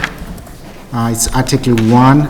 As stated previously, this is a citizen's petition, and we believe from previous discussions by the board that the board has taken a specific position, and we want that perhaps restated tonight. Yeah, so I would definitely say that the board has taken a stance on that. So. I'm confused, Mr. Chair. I'm very confused. I'm very confused with this one too. Why are there two motions for one article? Three motions for one article? Yeah, this issue was discussed during the moderator's meeting, and based on town council's advice, we advised that the proponents could indeed offer more than one motion. Okay. Yeah, so this is a decision that was approved by town council. So maybe back in 1948 or something like that, in Hopkinton, we had an article that had 2 or 3 motions per one article, but I've never seen this. So why would we have 3 motions inside one article? That doesn't make sense to me. Yeah. 2 of the motions pertain to the substance of the article. The third motion is procedural. So how are we going to debate this? Are we going to have motion 1, and then we're going to debate motion 1? And then we're going to take a vote on motion 1, and then we're going to debate motion 2, and then we're going to take a vote on motion 2, and then we're going to have a debate on, or motion, the procedural motion, and we're going to have motion 2, and we're going to debate that. So it's going to be 3 different debates on the same article. Again, this issue was discussed extensively during the moderator's meeting. The town moderator is aware of the challenges. However, he felt that he could manage the discussion. How's he going to manage the discussion? How's he going to do it? Yeah, he was clear on the point that the procedural motion is going to be discussed alongside the first motion to be moved forward. Okay, so we throw that into the first one, fine, but how are we going to have 2 motions under one article? Are we going to have 2 separate debates and they're just going to repeat themselves each time? I think based on past practice, I have seen the town moderator allow for a general discussion of the topic and then move on to specific questions on each motion and then votes be taken. But the motions are the same.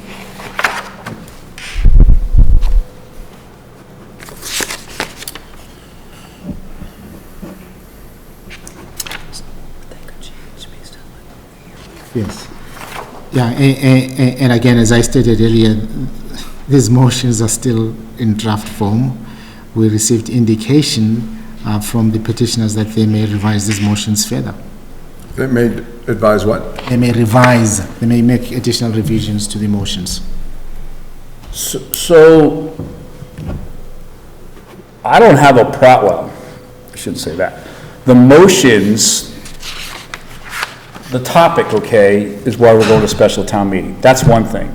The process of having 2 motions under the same article, I just simply don't see how procedurally we're going to handle that.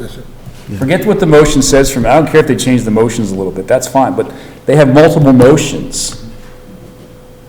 How do you procedurally handle that under Massachusetts general law for an article and a motion to that article? because. Physically, how's that gonna happen? Yeah. Yeah, to Mr. Hurst's point, we, you know, it's just like, you know, when it's Mr. Catino, read the motion. And, you know, what do we read when we come to the warrant article? So why don't, should we listen to the town clerk, see what he has to say? Deeks? Yes, through the chair.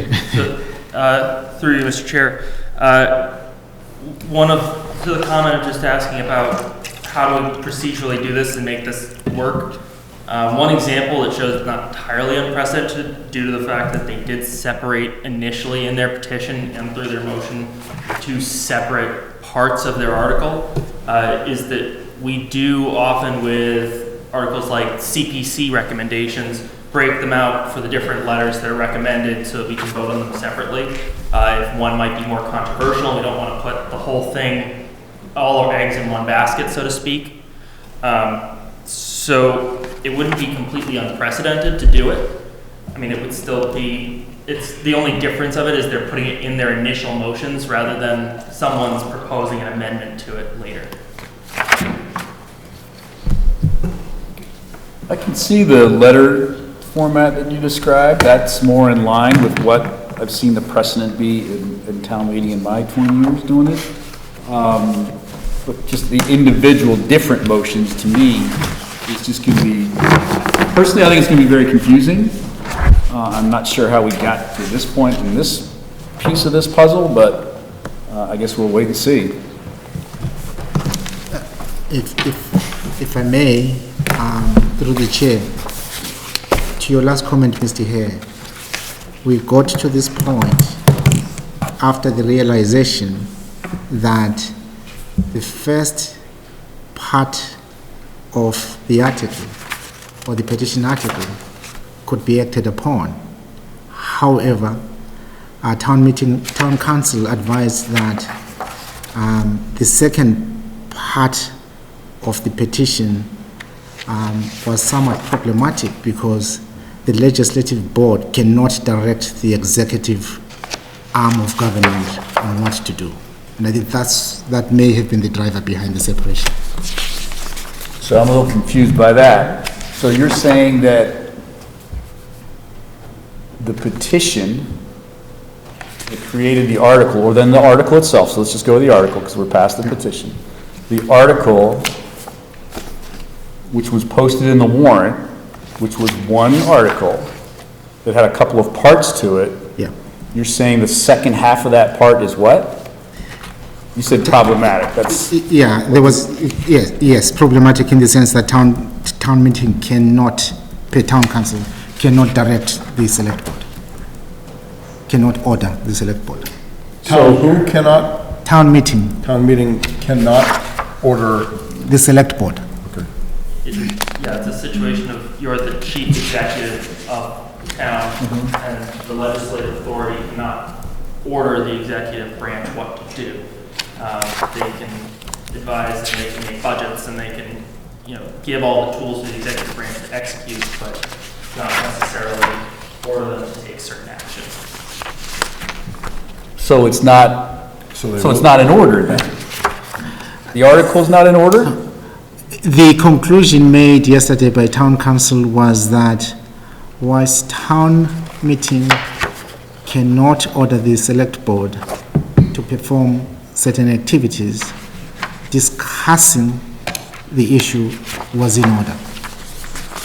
It would essentially be a non-binding portion of the article. The motion is non-binding, but they could still, at town meeting, can still discuss and vote on it.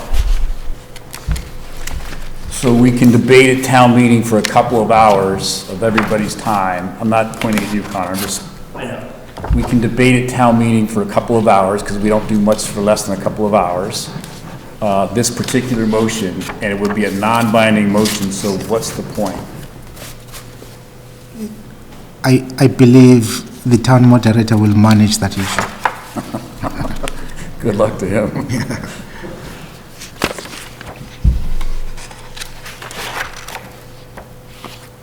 Okay, again, the ask is for the board to take a position on the specific article. Mr. Chair, I move that the Board of Selectmen not support Article 1 of the special town meeting on December 9, 2019. Second. Any further discussion? None. None. Okay, hearing none. All in favor? Aye. All opposed? Abstain? Carries 4-0. Okay? That's just gonna be crazy. Oh, I hope I get called into work that night. I would rather do CPR than to go to this thing. You, sir, in the center of the room there. Yeah.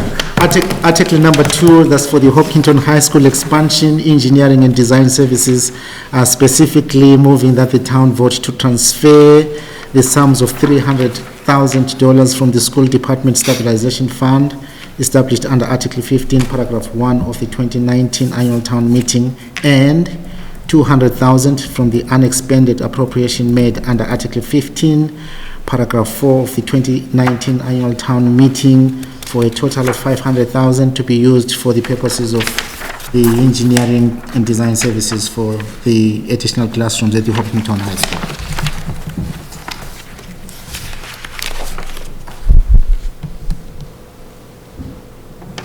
So what do you need from me?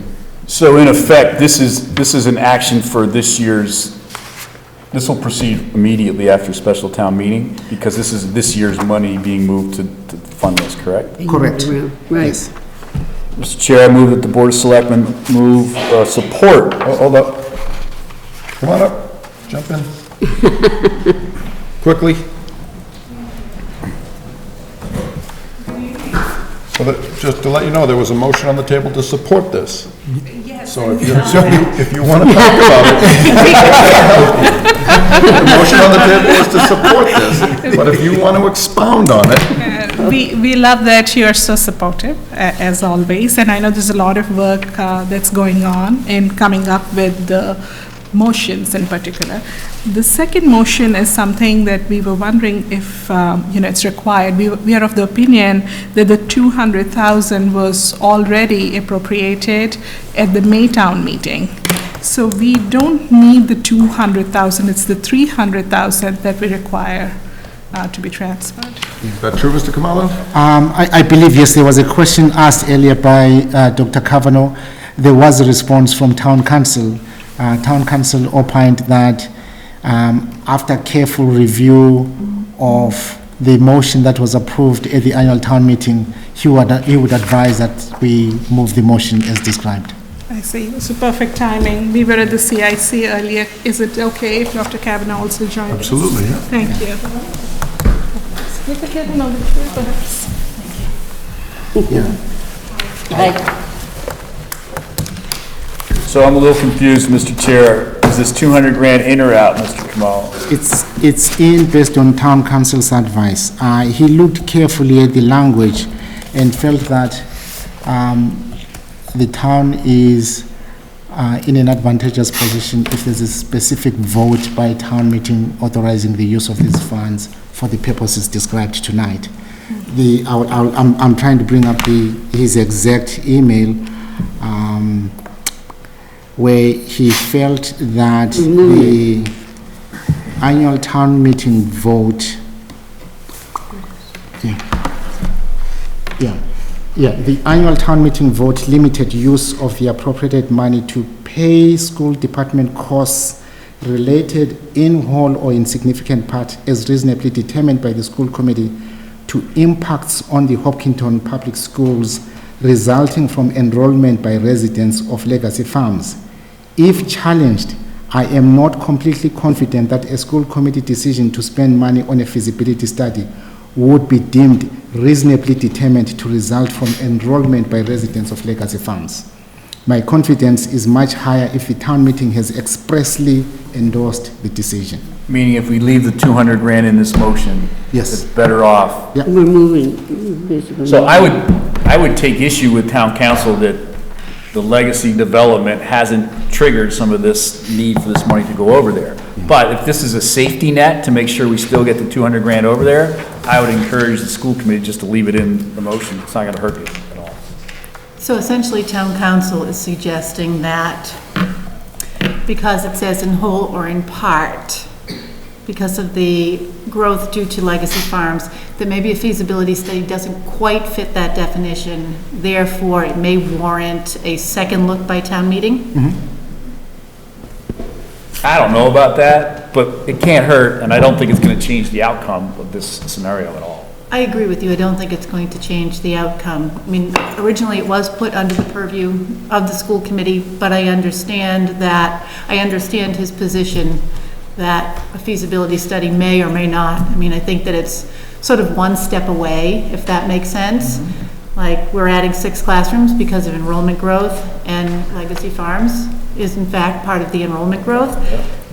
You can't add the 6 classrooms without a feasibility study, but I understand that it's one step away from the actual classroom.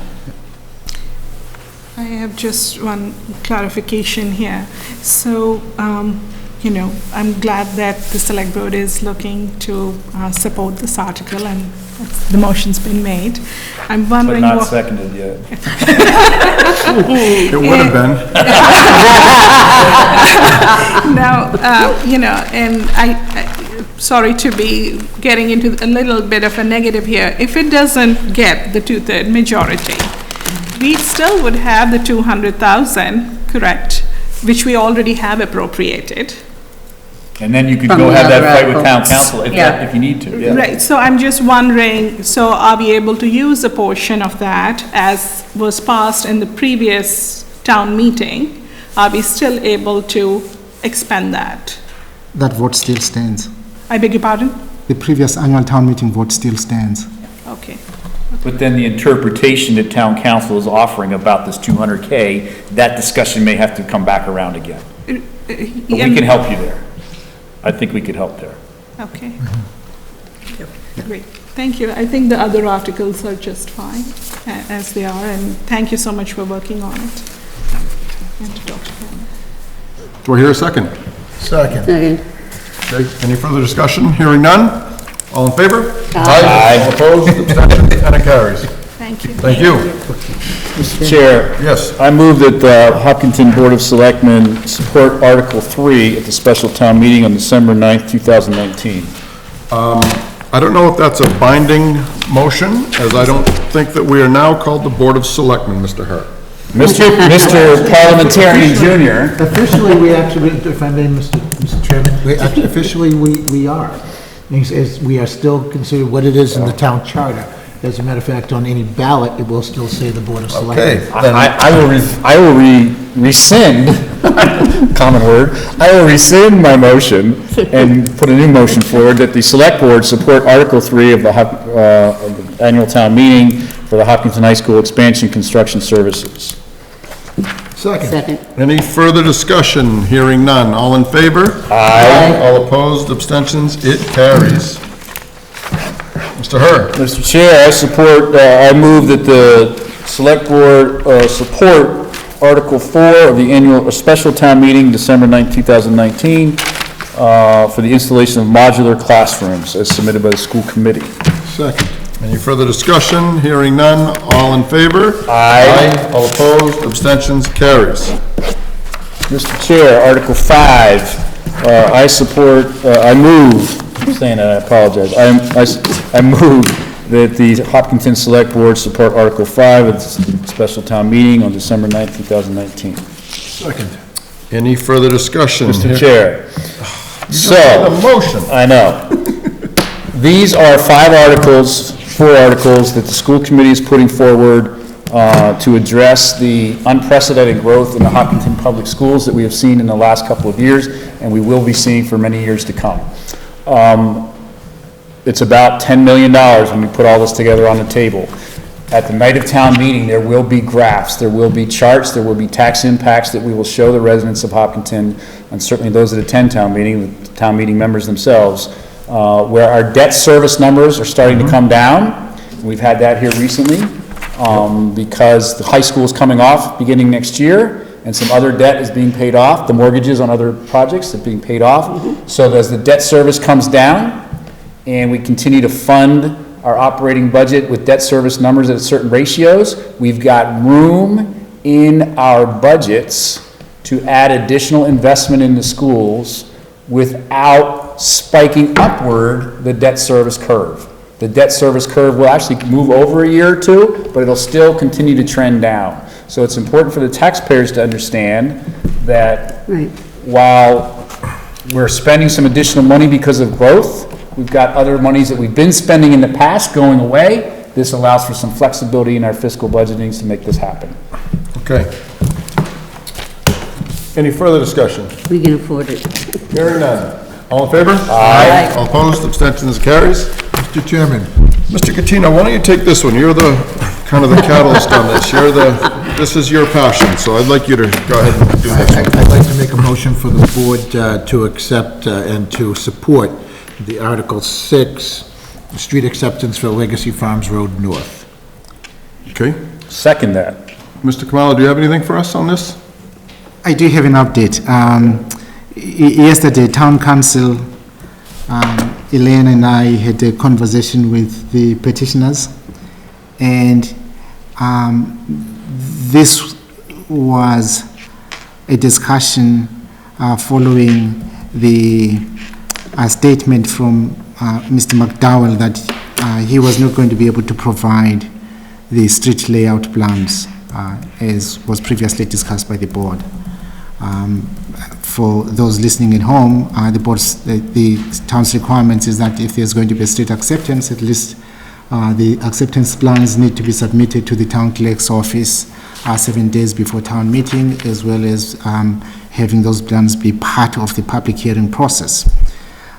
We were not able to accomplish that goal. Realizing that this would not be possible, the compromise language that was agreed to between Town Council, and I believe Ravi is here, I have not seen any objection so far from Ravi, is the following, that the town meeting, the special town meeting will be asked to move that the town vote to request, I underline that word, that the planning board and select board take all required actions to facilitate a vote to accept Legacy Farms North from the intersection of Franklin Road to Wilson Street as a public way at the 2020 annual town meeting, provided that the required layout plans are submitted to said boards in a timely manner for such actions. Again, this is a request asking for specific information. Town meeting will not be ordering the select board or the planning board. Mr. Chair. Yes. So, Mr. Kamalo, in lay terms, what I read this motion to be is we recognize that we're not ready for special town meeting because the final layout plan was not completed. Correct. We recognize that this is a significant issue for the folks of Legacy Farms and their neighborhood to get the proper bus service that the children need. We recognize that we've got another town meeting coming up in 5 months' time, and that between now and then, we're going to do everything we can, and we'll likely get it all done, because that's plenty of time, and then it'll be on the warrant again in May of 2020, and this is just a request to make sure all this happens in a timely manner. Correct. Is that a correct assessment of this motion? Yes. Mr. Kamala, oh, sorry, Mr. Hare. I'm fine. So, looking at this motion, do we, all parties involved, think that we can get all the proverbial ducks in a row for the May town meeting, for the information that's needed here? I believe Mr. McDowell has heard loud and clear from the town what he needs to do. Okay. Good. But Concom needs to do their thing, and CIC needs to do their, we all need to do our thing. Exactly, provided the appropriate documents are submitted to the town. Okay. Ravi, are you okay with this motion? Yes. Come on up. Feel much less intimidated today. There's much less of you. Yes. Given that unfortunately there's nothing much else we can do without the layout, that unfortunately there's nothing else to approve. Yep. But unless the select board has any other ideas as to how to expedite this further, but this is definitely the best outcome that we can think of. Okay. I would agree. Yep. Okay. Thanks. Thank you. So I will entertain a motion. What do you do? Has it been seconded? Okay. Any further discussion? Hearing none. All in favor? Aye. All opposed? Abstentions? Carries? Thank you. All right. Mr. Kamalu. Looks like we're on the annual town meeting articles bylaw changes. Yes, next, I said there were two specific requests for the board tonight. The second request is that the board set the ballot questions for the three articles that require debt exclusion.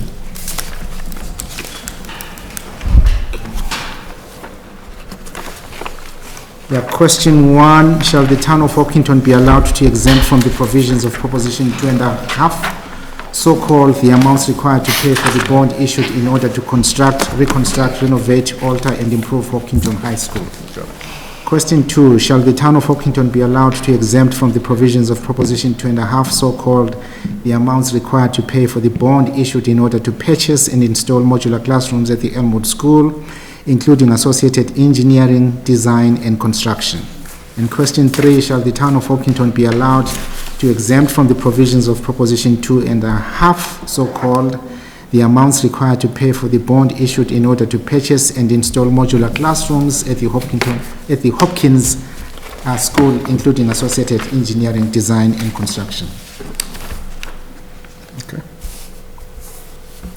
Board members? Mr. Kamalo, these ballot questions, when will these be on a ballot? Did I miss that? That's, town meeting. yes. Yes, we are proposing that we will come back to the board at your next meeting, following the special town meeting, and propose a date. We have talked tentatively with the school superintendent and the town clerk as well. Indications are that the school department would prefer that the election be held in February. Okay, so that's why I asked this question. We need to explore this a little bit so the town understands this. I have a question for the town clerk. So we have a special town meeting on December 9th. And following the special town meeing, we're going to have an election just to look at these three ballot questions that come out of the special town meeting. So, this is news to me. Not surprising, but news to me.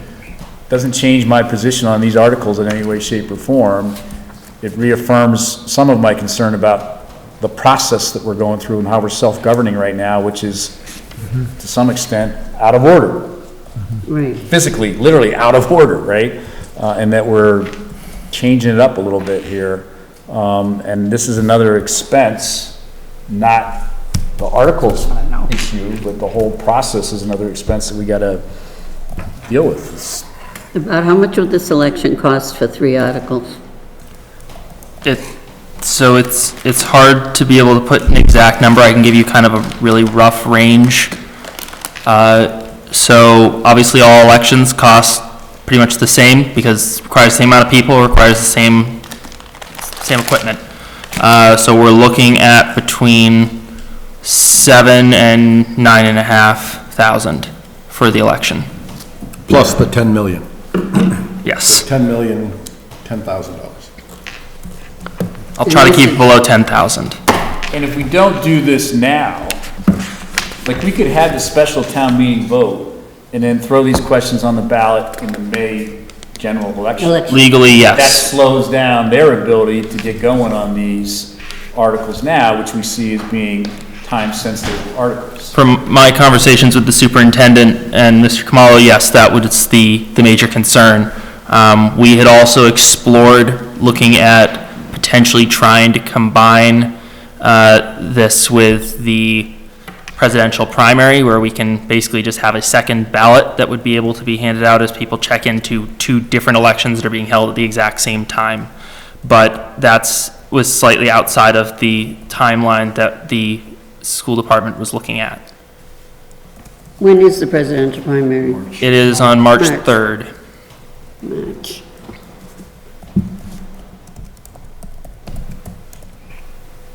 Then we have the February vacation week. Yeah, how much is this special town meeting costing us? So again, the numbers are tentative and they're kind of spread around multiple departments when it comes to town meeting. I know the town manager's office handles a lot of it when it comes to the supplies and the equipment that go into being there at the town meeting, and obviously the school department's kind enough to host us. My department probably spends close to $2,500 for it. I know when we were looking at some initial numbers, combining multiple departments, it looks at roughly the costs being closer to $4.5 to $5, but there's always additional costs that come with it and just additional employee time that goes into working on all of it.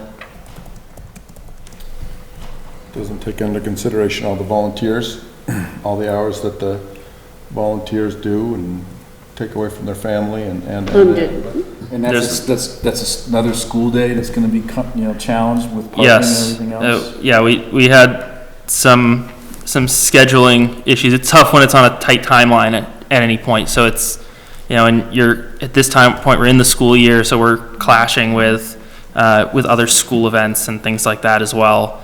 So it's been an interesting scheduling experience. I think it's just important that we start to socialize this concept or this situation in town as soon as possible. I mean, we generally have a May town meeting and a May election. We're gonna have a May town meeting and a May election in 2020. And in December of 2019, next week, and then at some point thereafter in early 2020, we're having a town meeting and another election, meaning folks have to go to the school and vote to support these 3 articles for the schools. And that and all this discussion about the corridor project and special town meeting in general, this has not been discussed at all. Right. Right? So this is a new piece of information, folks, that we all have to get organized around in terms of understanding that we're really doing a repeat here of the whole election process. In between these two, it's gonna cost like between $15,000 to $20,000 altogether. And it's not budgeted anywhere. So So how does that get handled if it's not budgeted? So I always make sure to budget for a special town meeting just in case, because you never know when one might pop up. We have emergency situations that come up all the time, so that I have budgeted for that. When it comes to special town elections, they tend to be a little bit more predictable along the lines of that only you as the select board can actually set a ballot in motion and start that unless it's, even for the federal and state level ones, you need to vote on the warrant and sign off on that warrant for the election to be held legally. So abstractly, what happens now, Mr. Deegan, if 200 people decide to throw a warrant, a citizen's petition together and want to call a special town meeting to rename Hopkinton to Catinoville, would we have funds in our budget to cover that? I don't think we need them. That might be a little tight. It might be tough to get the 200 signatures. I'm actually on Woodville. So, yeah, I'm gonna hold off moving forward because it's. But the question's legit, like, what Yeah, happens? where does it stop? This is another election. Stop? Elections are big deals. It's not like, So my thing is, special where does it town stop? We've had this process for a long time. I know there was a longtime Hopkins resident that brought up that this is not the first time that this has happened. The citizens petition calling a special town meeting happened in the 80s. But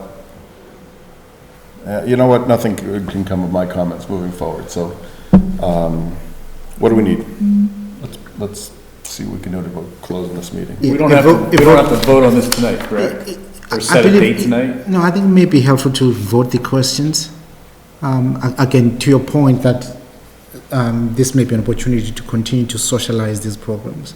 You vote the questions, board submits them to the town clerk's office, and we'll put them up on the town website. So what I'm looking for is a motion to approve the questions as presented tonight and to submit them to the town clerk's office. To set the ballot questions. Yes. Okay, so I'll make a motion to, I'm sorry, just, how soon do you really want to get this started? You couldn't wait for the May town election?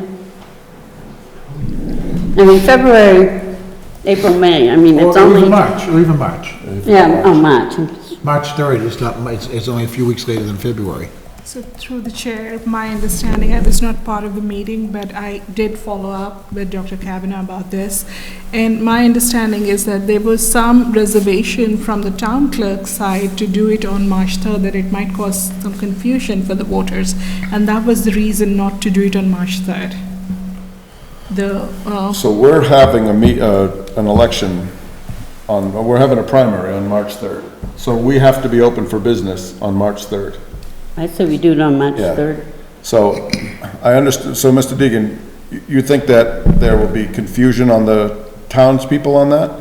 I think that I do believe there will be some confusion both on the voter side as well as election worker side. It's a much different process, but not to disregard what you're saying. When I was talking with the superintendent yesterday, the discussion was more around the different hurdles that come with doing it at different times a year, and I said obviously we need to see what's in with your timeline, and from the email that I received earlier today, it sounded like it was more of a timeline issue than it was with the concerns around the confusion portion.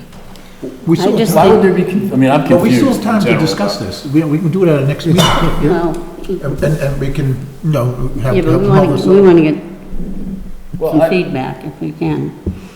If I may, I can very briefly describe where the confusion can come in when you do host two elections at the same time. The issue that comes about there is, especially when one's a partisan election and one is a nonpartisan election, that you can't put them on the same ballot. So besides there are going to be boxes and boxes of ballots for each party, there will also be boxes and boxes of ballots that we have to pay for as the town to go towards this. The machines will all be coded so that they will read the different ballots differently, and we'll get a really long receipt at the end of the night. The issue comes about where you cannot assume that whoever walks up to vote is going to be participating in both elections. Presidential primaries tend to be very well attended. So I know other town clerks that have been involved where they've done it on state election days. People come in and they might, when they're at the check-in table, they don't want to look like they're not participating in one, participating in another when they're right there. So they might end up saying, oh yeah, sure, I'll take both. And then they just leave it behind in a booth, and we have to do a lot of extra reconciliation at the end of the night. So there are hurdles that come along with doing that, and it's primarily due to different appearances and confusion around, you can't just assume someone's getting both. You have to offer, if they say, I want just the local one, then you don't give them a presidential one. If they say, no, I just want to vote in this primary, then okay, that's all you get. But why couldn't everybody gets one ballot for the presidential primary? Because we're partisan elections by law. But everybody gets one ballot, and on that same, whether you take a Republican ballot or a Democratic ballot, an independent can pick either way. That's a question. You put the same questions on either ballot. Why couldn't we do that? Because each of the, so it's not really a single primary in a legal sense. It's multiple primaries, one for each party. So those are all different ballots, different elections. Questions 1, 2, and 3 that we're going to approve tonight are approved. Why can't we have a Democratic ballot that has question 1, 2, 3 on it, as well as the Democratic primary, the Republican with question 1, 2, 3 on it, and you'd have to do a neutral one because there are some free thinkers that. So I would, and there might be people who don't want to participate in one and only want to participate in the other. And they don't fill out. And they don't fill out, yeah. So, so the issue there I would have to, I don't want to jump to anything too quickly on that. The advice I have seen is that would not be possible, but I can double check with the state and see if we could do something like that. My guess is the answer will be no, but I'm more than happy to do the due diligence and double check on Yeah, that. so we don't have to set this date today, correct, Mr. Kamala? Correct. So let's go ahead and vote the 3 questions. I made a motion, I was waiting for a second. I'll second a motion to set the ballot questions following special town meeting. Okay. At a date to be determined. It's in your motion, right? Yes. When we're gonna set the date for the. Oh, well, okay, a date to be determined. I thought we were just voting the verbiage and we're gonna do something else at the next meeting. Well, you So set- that's you set seconded the with a ballot. friendly amendment? Is that a friendly amendment? Mm-hmm. Okay, so it's seconded with a friendly, you accept it? Okay, good. Any further discussion? Hearing none. All in favor? Aye. All opposed? Abstentions? It carries. Great. All right, town manager report, Mr. Kamalu. In your package, I included an update on the Main Street Corridor project. Of significance is the letter of support that came from the chair of the planning board addressed to the chair of the select board. Also, getting approval from Mass DOT regarding the proposed changes outside 5 West Main Street. Yep. And then continuing our conversations with the owners of 97 Main Street. 97 Main Main Street. Street. 97 Main Street. Can you give me a name to that property? Who owns it? 97 Main Street. So it's not the Palmer residence, correct? They're They're a smaller number. Yeah. there too. Yeah. So 77 Main Street. So the fire department 73. 73. Then Then Carrigan 77. Park, the old high school is 85. So they're like 89, 80, 87, 89.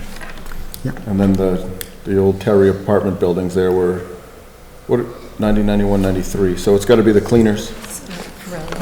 Cleaners. Yes, the cleaners. Yep. And then the response letter to Ed Harrow regarding bike lanes. I'm all set with that. It's good. Need anything from me on that? I thought No, these letters we're were good. Answers and to people's questions. Is there a way to have them on the table for town meeting? So people can see the answers to some of these? Yeah, we've included them on the town website for the project. We are also now going through the compilation of materials to be shared at town meeting, and we will consider this as well. I thought they were good and should be, so that people know we've been bending over backwards for these. Okay. Liaison reports? I did talk to John Palmer on the tax relief, and he letting me know when the next meeting is, and they have, their applications went out, Stuart sent them out to all the people who got them last year, and they're expecting to have them all back shortly. And then we will have a meeting. There was also one item on the agenda list that we are simply putting in front of the board and suggesting that if you have any ideas, please forward them to the town manager's office, and this is in regard to any proposed annual town meeting articles or bylaw changes. FY21 budget process is heating up. We will ramp up right after the special town meeting. Okay, good. Mr. Katina, what do you got? Well, Growth Study had their public forum last week. The numbers continue to come in and really show that, Hopkins has done it, as much as we're growing fast, that the bylaws and the planning that's been in place really has done a pretty darn good job over the past few decades. Mr. Herb brought that up earlier at a meeting, and it's absolutely true. The growth really doesn't seem to be coming from where a lot of people think, but the numbers still keep coming. We're crunching them to try and come to some good conclusions.